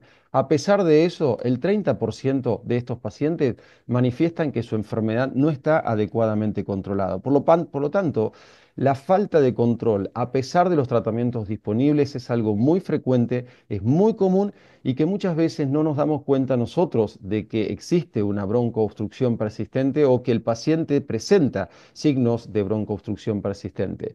En estudios de vida real, el primero que presenté fueron un estudio de un controlado y randomizado y controlado con placebo, pero en estudios de vida real, como mostraba la doctora en estudios anteriores como el APARENT, lo que se ve es que muchos de estos pacientes en vida real son, digamos, el porcentaje es mayor aún. Es mucho más frecuente que los pacientes anden mal, aunque no lo refieran de manera efectiva, y que cuando nosotros le solicitamos o realizamos un interrogatorio más minucioso, encontramos que más del 40%, 50% de ellos se mantienen sintomáticos, inclusive con despertares nocturnos, lo cual es un indicador real de digamos, de mala evolución de la enfermedad, donde todavía a la noche tienen esa broncoobstrucción que no se resuelve y que muchas veces tenemos que tratar de ayudar a controlar. Dentro de los factores de falta de control del asma, tenemos que considerar múltiples puntos que pueden influir en el control de la enfermedad, desde no solamente un inadecuado seguimiento nuestro, que nosotros no lo vemos tan seguido como deberíamos al paciente, hasta factores ambientales, factores personales, factores de comportamiento, pero un factor que muchas veces no nos estamos dando cuenta o no le prestamos la suficiente importancia al momento de evaluar esto a nuestros pacientes es la broncoobstrucción remanente, es decir, le damos tratamiento con su corticoide inhalado, con su broncodilatador de acción prolongada, pero aún así el paciente persiste obstruido, persiste con limitaciones en la función pulmonar, persiste con síntomas relacionados con broncoobstrucción y que justamente en pacientes con broncoobstrucción persistente es donde los síntomas son mucho más floridos y mucho más frecuentes que en pacientes que tienen controlada su función pulmonar. Por lo tanto, si nosotros tenemos un paciente con una BSUF1 baja, que podemos discutir si ustedes quieren cuánto sería bajo de 80 o bajo de 100, digamos, de lo que sea el objetivo ideal, que sería el 100%, pero cuanto más obstruido está el paciente, más intensidad y más frecuencia de síntomas habituales del asma e inclusive, como ya lo hemos visto en otros estudios, más chance tiene de que pueda llegar a tener exacerbaciones. Por lo tanto, incluir nuevos tratamientos u otros, digamos, enfoques terapéuticos en estos pacientes ya está puesto hoy en las guías, en las guías internacionales. Si bien estoy presentando acá, estoy mostrando un slide de la guía 2024, recuerden que fue lanzada hace un par de días, perdón, el día de ayer, la nueva guía china, que no cambia demasiado el enfoque de los escalones, salvo las dosis de corticoide en el escalón 4, pero recuerden que en el escalón 5, sin dudarlo, existe la posibilidad de incluir LAMA, que ayudaría a esos pacientes no controlados, como decíamos hoy, o previamente a la indicación de un biológico con la idea de poder tamizar a aquellos que realmente tengan que ser tratados con un biológico, pero no nos olvidemos del escalón 4, que también sigue incluido la posibilidad de poder agregar a la terapia otros tratamientos accesorios, add-on, como pueden ser los modificadores de los leucotrienos, pero que los LAMAs tienen ese rol y sigue persistiendo ese rol en el manejo y en el tratamiento de esta enfermedad. Pensemos que en el escalón 4 son pacientes con menos requerimiento de corticoides, en general menos necesidad de prevenir exacerbaciones, ya que los pacientes han demostrado que eso se puede controlar con una moderada o baja dosis de corticoide inhalado, y aquí lo que persisten totalmente son los síntomas o el compromiso de la función pulmonar. Esto también ha sido reflejado en GEMA y en numerosas guías también está incluido como parte del tratamiento de base. ¿Y por qué el AMA? Porque justamente tiene que ver con la fisiopatología del asma, tiene que ver con la fisiopatología, en realidad con la fisiología general que luego se ve incrementada, como vemos acá, en la fisiopatología del asma. El paciente asmático tiende a tener un tono broncomotor relacionado con el incrementada actividad del sistema parasimpático que hace que nuestros pacientes tengan, por la mayor liberación de acetilcolina y por la característica de hiperexpresión de los receptores M3, mayor tendencia al incremento del tono broncomotor y a la obstrucción persistente que colabora, claro, con la hiperreactividad bronquial y con la afectación de la función pulmonar. Por lo tanto, el paciente con asma tiene preparado el escenario bronquial para la broncoobstrucción y si a eso le sumamos hiperplasia, hipertrofia de la capa muscular, estamos aumentando no solamente esa predisposición, sino la potencia contractiva de esos broncos en nuestro paciente. Por esto y por lo tanto, si nosotros adicionamos y consideramos un LAMA, un medicamento que previene la broncoobstrucción, no que broncodilata, sino que previene que el bronquio se cierre, podremos mejorarle la función pulmonar en esos pacientes que no se resuelve sus problemas de síntomas o la afectación de la función pulmonar. Podríamos mejorarla, podríamos disminuir los síntomas y a partir de esto podremos conseguir que se controle mejor esa enfermedad. Diversos estudios y con diversas combinaciones de fármaco apoyan la indicación y el agregado del LAMA. Y como ustedes verán en el estudio CAPTA, que no voy a detenerme demasiado, tengo para el final un postre muy rico, muy interesante para ustedes de información nueva. Por eso voy a ir un poco más rápido con los resultados del CAPTA, que ustedes tal vez lo conocen, pero que aquí lo que se ha visto que el agregado del LAMA claramente mejora la función pulmonar de manera significativa, principalmente en los pacientes que recibieron tratamiento, que venían recibiendo tratamiento con 100 microgramos de fluticasona bilanterol, fluticasona furato bilanterol, y que luego pasaron a triple terapia con el agregado del LAMA, tuvieron una mejoría muy significativa. Acá hay un pequeño error, en la parte de arriba debería decir 200, por eso el incremento fue de 92 mililitros, y en los pacientes que tuvieron tratamiento con 100 microgramos fueron los que mayormente mejoraron la función pulmonar, pero ambos grupos, tanto pacientes tratados con 200 microgramos, o sea, los más severos, como pacientes tratados con 100 microgramos, resultaron en un beneficio en la función pulmonar muy significativo, clínicamente muy aceptable también desde el punto de vista de la mejoría.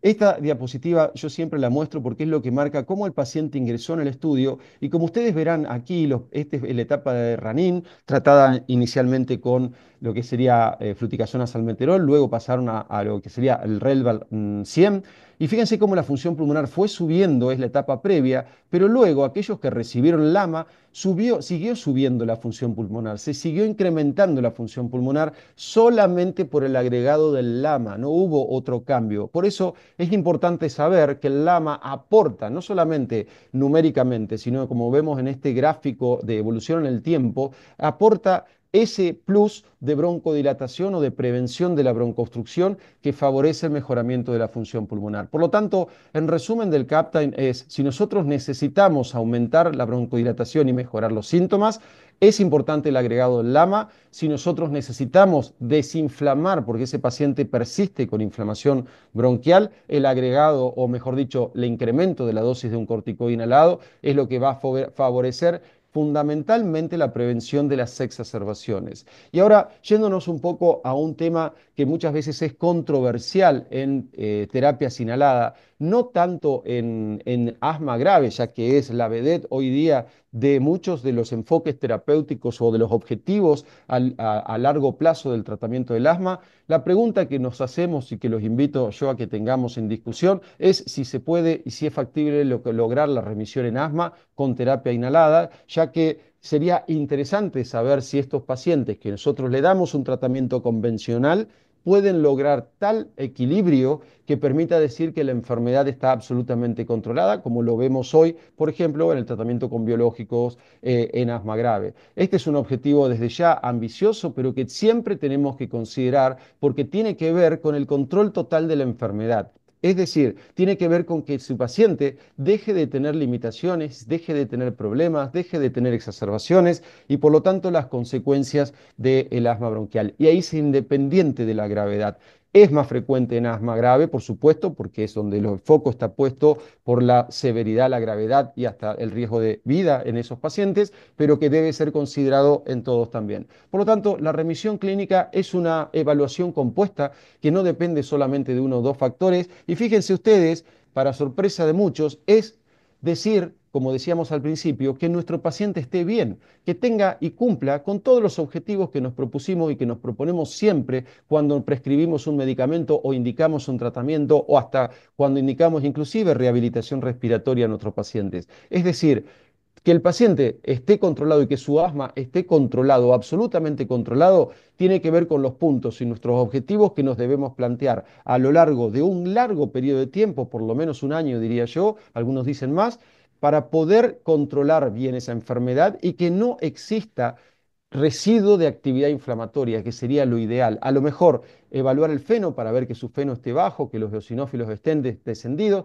Ese es el concepto que debemos tener hoy cuando tratamos y que si nos ponemos a pensar es el concepto que siempre buscamos en nuestro paciente, tratando de que esa enfermedad no solo esté bien controlada, sino que a la vez no tenga indicadores de riesgo. Por ejemplo, en este caso, un feno alto en un paciente asintomático nos podría indicar que estamos en presencia de un paciente que no cumple todavía con el concepto claro de remisión. Esto se estudió en el estudio CAPTAIN, se evaluaron los puntos que recién mencionamos y como se ve en este gráfico, a la semana 24, más del 30% de los pacientes tratados con triple terapia, también con doble, pero principalmente con triple terapia, lograron la definición de remisión de ese momento. Y si luego lo llevamos a 52 semanas, que sería hablar realmente de remisión, estamos viendo que otra vez más del 30% de los pacientes lograron ese control absoluto de la enfermedad, lograron el concepto clínico de remisión, el cual fue visto con mejoría, no solamente en el control de los asmas, sino en la mejoría y estabilidad de la función pulmonar. Y aquí está la frutilla de la torta, por así decirlo, la fresa del postre, donde nosotros estamos acostumbrados a ver objetivos y endpoints, por ahí, por así decirlo, muchas veces variables, como puede llegar a ser la espirometría, que no siempre nos representa a todos nuestros pacientes. Este es el estudio ETA, el cual es un estudio sumamente interesante, porque aquí lo que se ve es estas imágenes que se ven es la imagen gráfica de una persona normal en el lado izquierdo y de una persona y diferentes personas con asma, donde se ve diferentes grados de ventilación. Estos pacientes recibieron una resonancia nuclear magnética y fueron a la vez, en ese momento, inhalaron un radiomarcador. Ese radiomarcador, que es radioactivo en este caso, el xenón 129, se distribuye en el pulmón y como ustedes verán, una persona normal tiene una distribución absoluta, completa, a lo largo del pulmón. Quiere decir que está correctamente ventilado, perfectamente ventilado, pero que en el paciente asmático existen áreas donde justamente por la broncoobstrucción local o segmentaria o por la presencia de moco o la presencia de tapones mucosos, esa ventilación no es correcta, existiendo patrones, parecería hasta de mosaico, podríamos decir, de ventilación, áreas no ventiladas, que son por supuesto las áreas negras, con áreas adecuadamente ventiladas que coexisten en el mismo paciente y que tienen que ver con una nueva forma de evaluar no solo pacientes graves, como se ve en algunos endpoints de estudios de biológicos, sino en este caso pacientes que recibieron solo terapia inhalada, pero que recibieron solo el agregado del LAMA. Recibieron corticoides inhalados, ya venían con corticoide inhalado y un LABA, pero se les agregó el LAMA con la intención de ver si podía mejorarse esa ventilación, ya que se ha demostrado que este estudio se correlaciona con la frecuencia de los síntomas y severidad de los síntomas de pacientes, con los esputos, con la eosinofilia en el esputo y por supuesto con la oclusión a nivel bronquial. Fíjense, estos resultados son, realmente uno se puede olvidar de los números, pero no se olvida de las imágenes. Este es el paciente cuando inicia el estudio, donde tenía del lado izquierdo, donde tenía un 40% de déficit ventilatorio y luego de 6 semanas, solamente 6 semanas del agregado del LAMA, perdón, cambia a un 4%. Existe una caída tremendamente significativa de las áreas no ventiladas y esto se correlaciona justamente con una apertura de la vía aérea y un mejoramiento de la ventilación. Y si tenemos un mejoramiento de la ventilación, tenemos ahí un mejoramiento de la función pulmonar. En términos numéricos, pasamos de tener un promedio del área con compromiso ventilatorio a una reducción muy significativa que se mantiene a lo largo de 12 semanas. Un dato muy interesante, es decir, no es algo rápido, mejor dicho, no es algo pasajero y es algo rápido de lograr. Por lo tanto, el estudio ETA lo que nos marca, y estoy mostrando solo una parte de los datos del estudio porque no tenemos tiempo más para hacerlo, ha mejorado el déficit ventilatorio, por lo tanto mejora la función pulmonar, la resistencia de la vía aérea medida por oscilometría mejora también y por supuesto, si mejora la función pulmonar, mejora la resistencia como se ve con oscilometría, que mejora el compromiso de la pequeña vía aérea, mejoran los síntomas, mejora el control y claramente mejora la calidad de vida. La conclusión final para mi charla es, ¿dónde indicamos un LAMA o dónde aumentamos la dosis de un corticoide inhalado? Pensemos en esto. De acuerdo a la clínica, pensar siempre en agregarle un LAMA si el paciente es sintomático a pesar de nuestra terapia. Pensar en subir la dosis de corticoide inhalado en Trelegy o en este caso a una dosis más alta de corticoides si el paciente persiste o tiene una alta frecuencia de exacerbaciones. Después, en pacientes con baja función pulmonar, el agregado del LAMA lo mejora y ayuda a mejorar los síntomas. Si el paciente tiene un perfil inflamatorio alto, la dosis alta de corticoide previene exacerbaciones porque muchas veces ya sabemos que con eso solo es un factor de riesgo, por ejemplo, un FeNO alto. Y si necesitamos mejorar la función pulmonar, independientemente del perfil inflamatorio, agregar un LAMA es lo significativo. Conclusión de mi presentación y para llevar a su casa. 1 de cada 3 pacientes no controla su enfermedad a pesar del corticoide inhalado y el LABA. La broncoobstrucción es una de las causas más frecuentes, por lo tanto, agregar un LAMA en este caso es significativo, es importante, y si el paciente y el problema son las exacerbaciones, en ese caso subir la dosis de corticoide, y si subimos la dosis de corticoide y agregamos un LAMA, estamos cubriendo todo el espectro de necesidad de nuestros pacientes, principalmente en aquellos pacientes que tienen ambos problemas: exacerbaciones, baja función pulmonar, compromiso sintomático. Desde ya, para mí, un honor, como siempre, va a haber podido participar de esta hermosa reunión. Muchas gracias, Martín.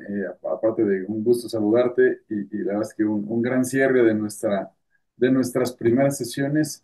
Y ahora invito al resto de los ponentes, a Gloria, a Luz María, a la doctora María José, a distancia, que qué bueno tenerla.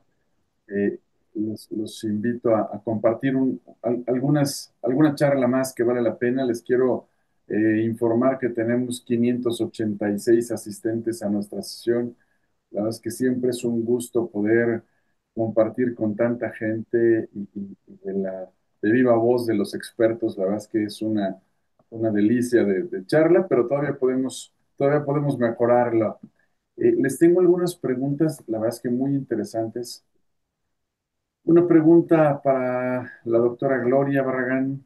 ¿En cuánto tiempo debe disminuir o puede disminuir el feno con el inicio de la terapia inhalada? Y yo agregaría en cuánto tiempo también los biológicos pueden hacer que el feno disminuya. Me gustaría saber tu opinión, Gloria, por favor.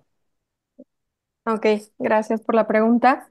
Sí se ha descrito que el que disminuye el feno también es dependiente de la dosis de esteroide que se utilice. Está reportado que a partir de 7 días de un tratamiento, por ejemplo, con esteroides inhalados y con un buen apego, ya pudiera empezar a disminuir. Sin embargo, a pesar de que es a partir de los 7 días, yo les comentaba que la propuesta para medición, como en el seguimiento, se ha establecido a partir de las 4 semanas. Perfecto, muchas gracias. Y otra pregunta, aprovechando para ti misma. En caso de pacientes que tienen una espirometría negativa con broncodilatador, un feno negativo, pero reto bronquial positivo, ¿se puede interpretar solo como hiperreactividad bronquial o como asma inducida, por ejemplo, por ejercicio? ¿Tú qué pensarías en un caso así? Ok. Cuando comenté la plática, creo que no hice énfasis. Cuando nosotros hacemos una prueba de reto, ya sea con algún fármaco o con ejercicio, el término adecuado del diagnóstico que realizamos es, o al menos específicamente con estas pruebas, es de hiperreactividad bronquial.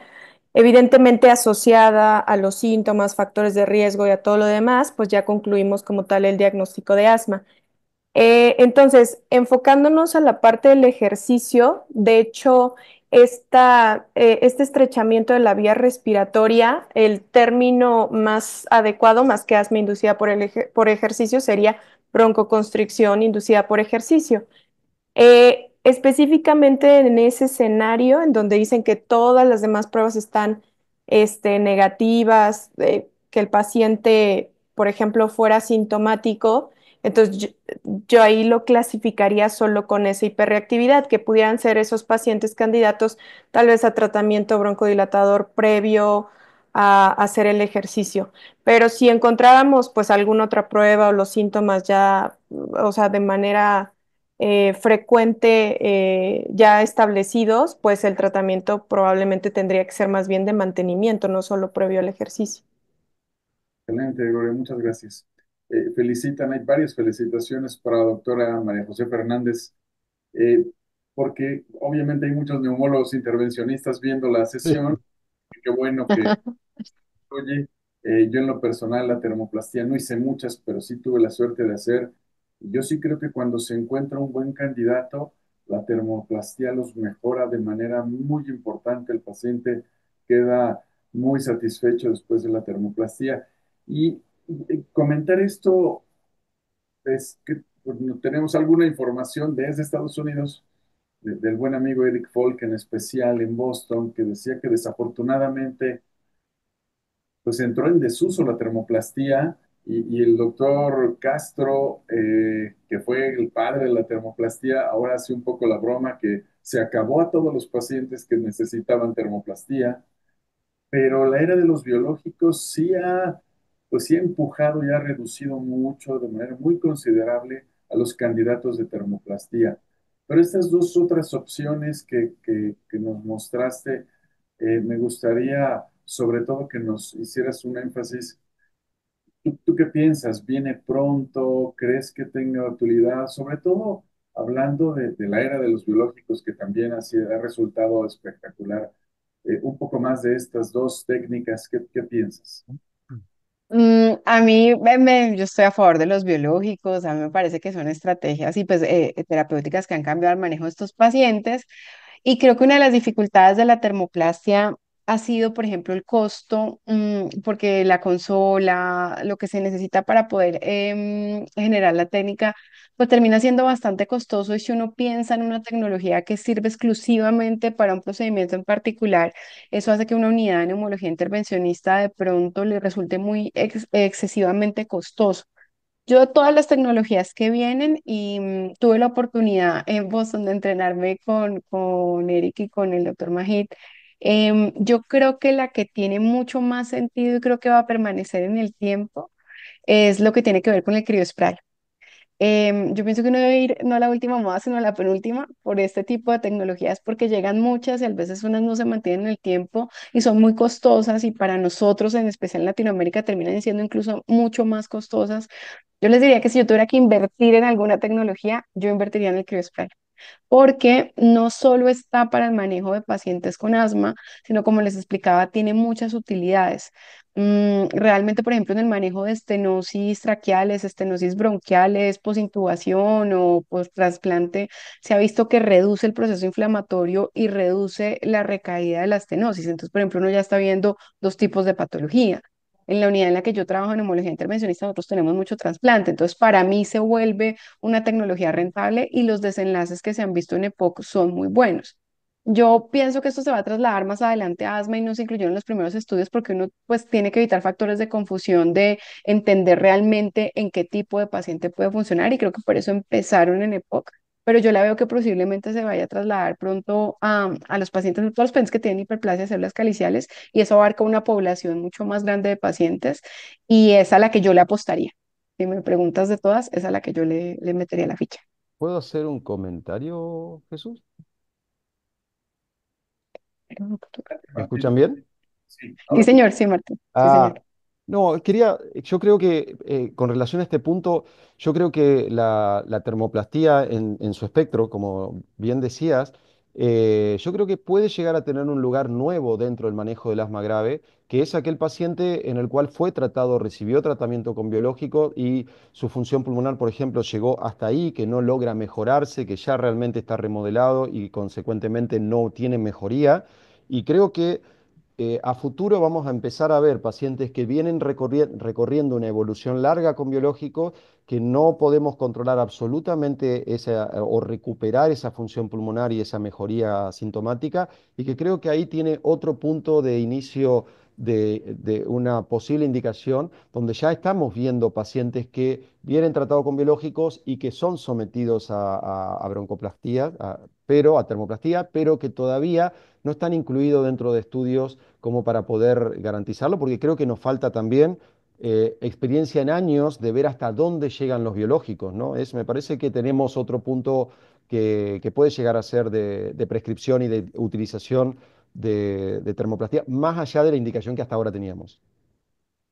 Sí, sí, muy interesante porque de todas maneras hay pacientes con inflamación no T2 y que no necesariamente, a pesar de que hay un par de biológicos propuestos para esto, no necesariamente los mejoran. Entonces, efectivamente, hay un grupo pequeño posiblemente de entrada.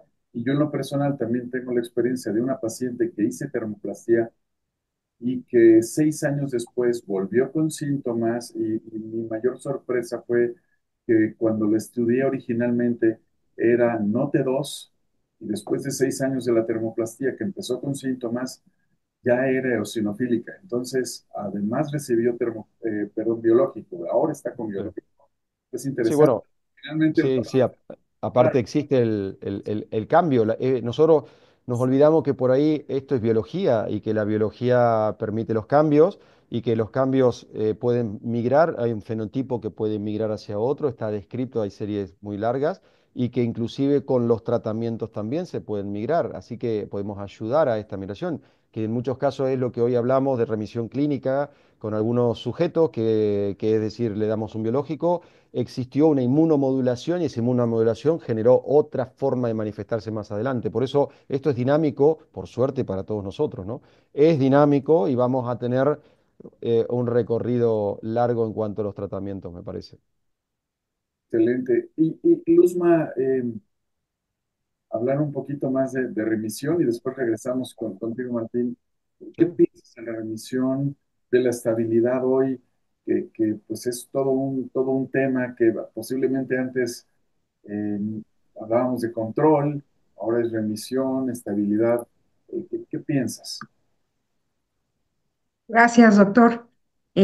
Pues sí, creo que hoy por hoy sigue siendo un reto. Es un reto porque, como mencionaba, todavía estamos pues en la parte del diagnóstico, que están subdiagnosticado el asma. El asma es muy clínico, es muy heterogéneo, los tratamientos son dinámicos, es a veces complicado incluso tener al paciente, pero ya cuando lo tenemos y lo tenemos con un tratamiento, una terapia combinada, creo que cuando no logramos tener los síntomas, ahora ya tenemos todos estos estudios científicos que nos aportan la información para dar una terapia triple. Estos estudios que ahora nos muestran la mejoría en la función pulmonar, la mejoría en el control de los síntomas, creo que muchos pacientes se van a ver beneficiados. Digo, ese segmento que tenemos la oportunidad de ver completamente, de seguir. Hablar de remisión todavía es complejo porque no tenemos ya un estándar específico en todos los pacientes, pero sí se ve a futuro que los pacientes van a mejorar. Digo, esto es segmento que nosotros vemos que es el paciente asmático que es más grave, que ya no está respondiendo a su terapia combinada. Creo que adicionarle otro fármaco, las terapias triples que ahora tenemos disponibles, creo que nos están beneficiando mucho. Ya sin temor estamos administrando. Creo que antes de que estuvieran ahí con la autorización, muchos utilizábamos ya una terapia triple abierta incluso en el asmático. Pero ahora estamos viendo mejores resultados, mejor control. Creo que sí podremos hablar de una remisión clínica en el paciente a futuro, pero sí, sí es un deseo ahorita que tenemos muchos neumólogos y pues creo que vamos por más. Gracias. Y Martín, es muy interesante lo que hablaste porque es cierto, hoy con los medicamentos que tenemos, sí logramos, la verdad, una estabilidad muy interesante con los pacientes. Y como les decimos, lo peor que puede pasar es que tengas que usar un inhalador a muy largo plazo con tal de que estés bien. Y esa es la intención, pues no importa cómo esté el clima, no importa si tienen exposición a aire acondicionado, a calor, a frío y no digamos a infecciones. Lo ideal es que el paciente se mantenga ahí. Y viendo un poco más allá, ha sido muy interesante cómo el asmático grave, el asmático en el escalón 4 y 5 pues lo podemos reducir y ahora parece que es escalón uno, pero sigue siendo muy interesante, me encanta esa charla. ¿Qué piensas? ¿Qué nos platicarías un poquito de esto? Es que yo creo que tendríamos que revisar realmente el escalonamiento de China. Eh, China tiene esas cosas que por ahí uno dice, a veces no se entiende lo que se explica. Estuve antes de ayer con la jefa, la líder de China, justo en el día del lanzamiento acá en Turquía, y la verdad es que uno por ahí se pone a discutir, a charlar estas cosas que uno dice, ¿por qué pasó? Y nadie sabe por qué pasó. Son comentarios y creo que las guías son solamente esto, lineamientos que sirven para poder orientarnos, basarnos dónde estamos parados y tomar decisiones. Pero luego, cuando tenemos un paciente de carne y hueso frente a nosotros, con una familia, con una, digamos, con un día a día, son esos momentos donde nosotros tenemos que adaptarnos al mejor escenario posible y darle la mejor solución posible al paciente. Normalmente nosotros nos manejamos, de acuerdo a las guías, con síntomas y que son 2 veces a la semana, 2 veces al mes, etcétera, etcétera. Pero la verdad es que cuando uno trata a un paciente, lo que quiere es que el paciente no tenga síntomas, que no tenga limitaciones, que pueda subir una cuesta o un cerro y no se agite, o que no solamente que no tenga limitaciones y que no pueda jugar con sus nietos, sino que a la vez pueda tener una vida absolutamente normal y tratar de buscar eso en nuestros pacientes. Luego, también ahí después llegamos a decir, tenemos control, podemos haber logrado, por ejemplo, la remisión. Y la pregunta es, tenemos que seguir con este tratamiento porque, por ejemplo, ese paciente, como dice Jesús, a lo mejor ya no es más escalón 5, ya ahora con la medicación está en remisiones escalón 1 o menos inclusive. Entonces, ¿qué hacemos con esos pacientes? ¿Los mantenemos con la medicación? ¿Le hacemos el step down? Y la verdad es que todo dependerá del paciente, porque si nosotros vamos a las guías, deberíamos a los 3 meses reevaluar nuestro tratamiento. Pero cuando reevaluamos nuestro tratamiento, no es solamente reevaluar síntomas y función pulmonar, sino también es reevaluar historia. Si yo tengo un paciente que estuvo en unidad de cuidados críticos, ventilado por una crisis de asma, sabemos que eso marca toda la vida del paciente y que quiere decir que ese paciente tiene alto riesgo de exacerbaciones mortales de aquí en adelante. Por lo tanto, bajar la medicación en esos pacientes tendrá que ser realmente un trabajo muy artesanal.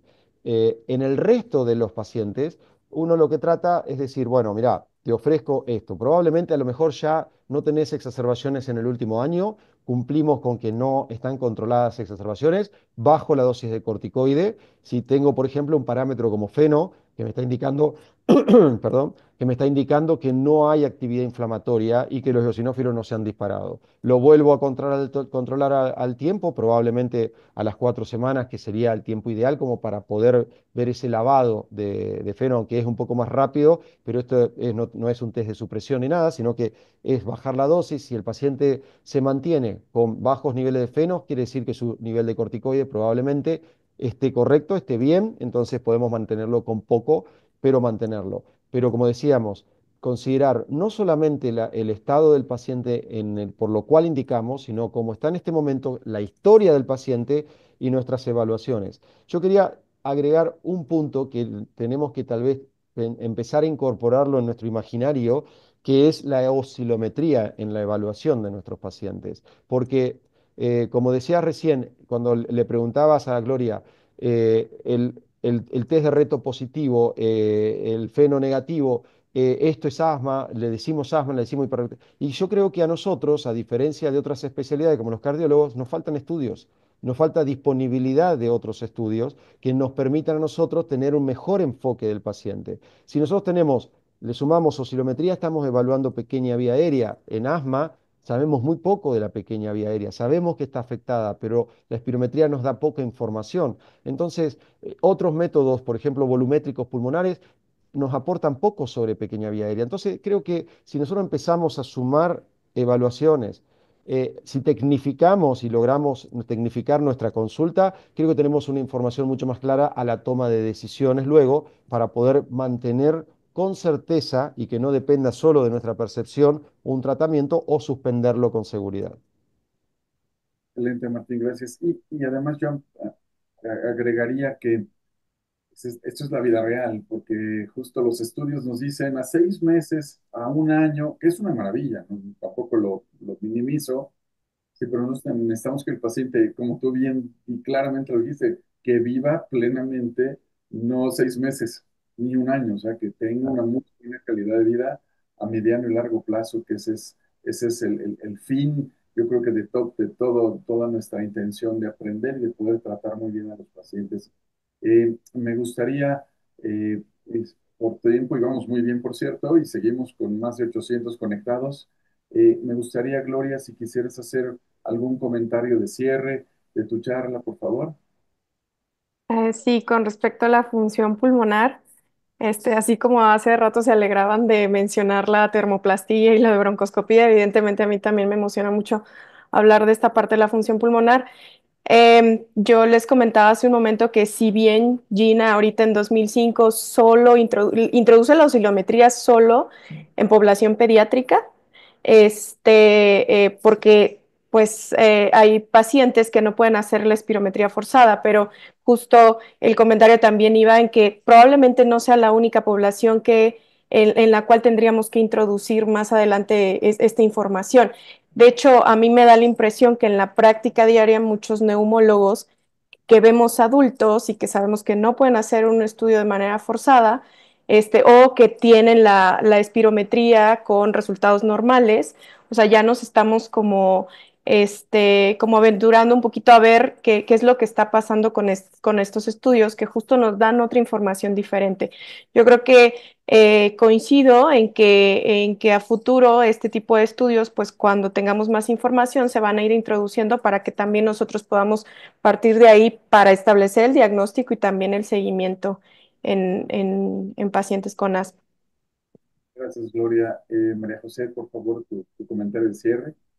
Yo quiero hacer, es un comentario, pero una pregunta para todos, para un gol hacia la neumología intervencionista contra los biológicos y la terapia, las demás terapias, porque uno habla de remisión y uno de los conceptos que hay en remisión es si uno la puede alcanzar y suspender el tratamiento.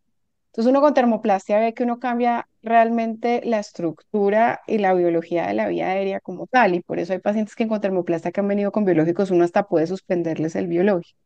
Yo creo que eso es una de las cosas que aporta este tipo de tecnologías.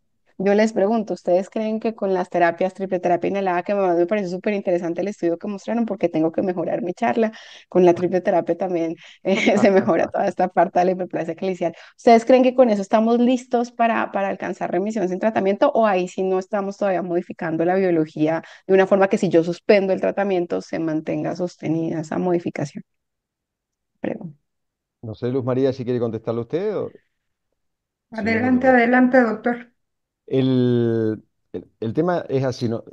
Hay una diferencia, la termoplastía es un cambio físico que genera en cierto sentido, algo de inmunomodulación, pero básicamente ese es un cambio físico que se impone y hasta fisiológico, podríamos decirlo.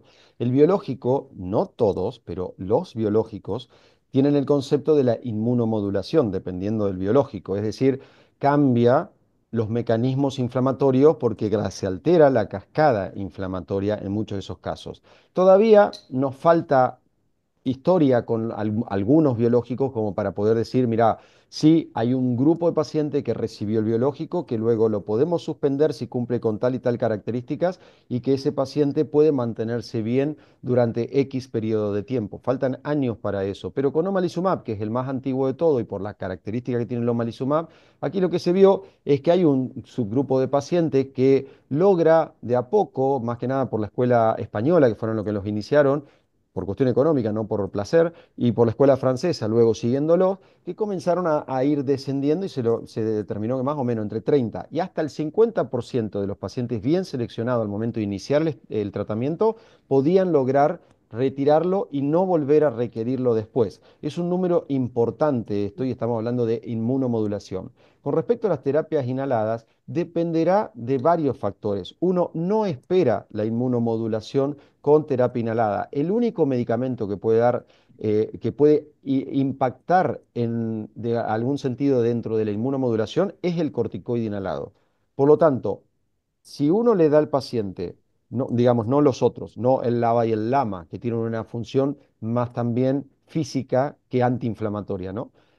Entonces, si nosotros le damos a un paciente estabilidad, yo les pido que vayamos a la historia de otros pacientes anteriores o a la historia de los niños. ¿Qué pasa con los niños cuando son con diagnóstico de asma y son tratados apropiadamente y controlados? Existe lo que se llama remisión terapéutica y existe lo que se llama remisión espontánea, que son dos fenómenos que en adultos no están estudiados, mm, ni siquiera, hoy recién estamos tratando de ponernos de acuerdo con los términos.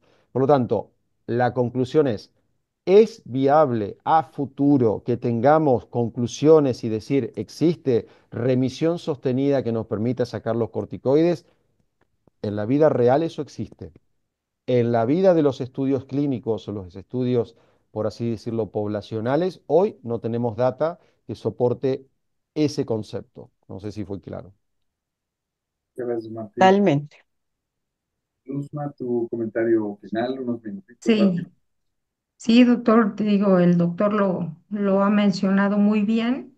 Creo que si bien ese segmento, que es un porcentaje afortunadamente de los asmáticos graves, como un 3% de los pacientes que van a requerir biológico y que afortunadamente ya también tenemos varios biológicos disponibles en nuestro país, pues es el segmento más pequeñito, pero es el más difícil de controlar, ¿no? Y si bien, como dice el doctor, algunos han podido dejar los tratamientos inhalados, lo que sí está demostrado es que han dejado los esteroides, que ya es una ventaja, los esteroides orales, que ya es una superventaja que no tengan que usar ya ningún tipo de esteroide oral, aunque sean ciclos pequeños, finalmente tienen repercusión sistémica muy importante. La terapia inhalada va a costar trabajo, creo que sí faltan muchos estudios.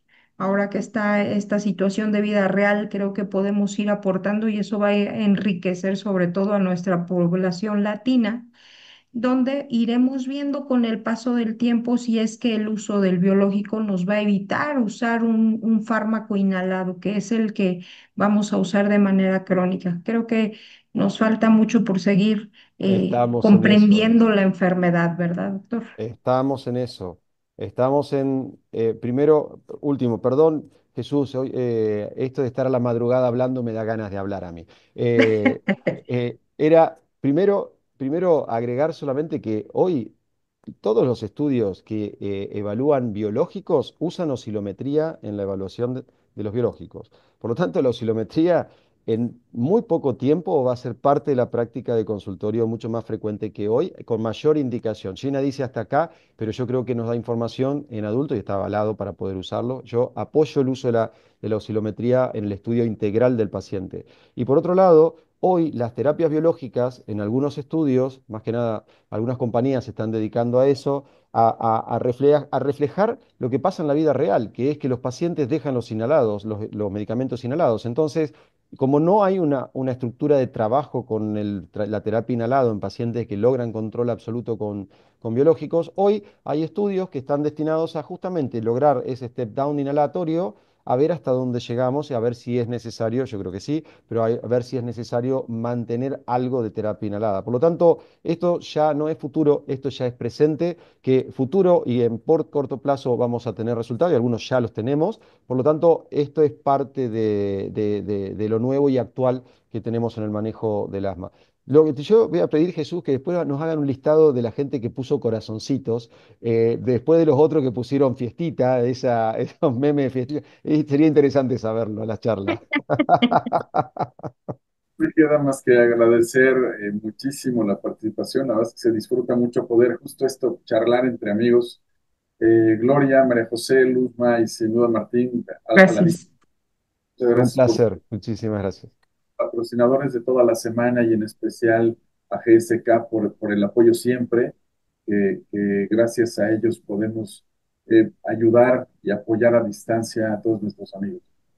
Buenas noches y seguimos en nuestra Semana Nacional de Asma. Cuídense, un abrazo a todos.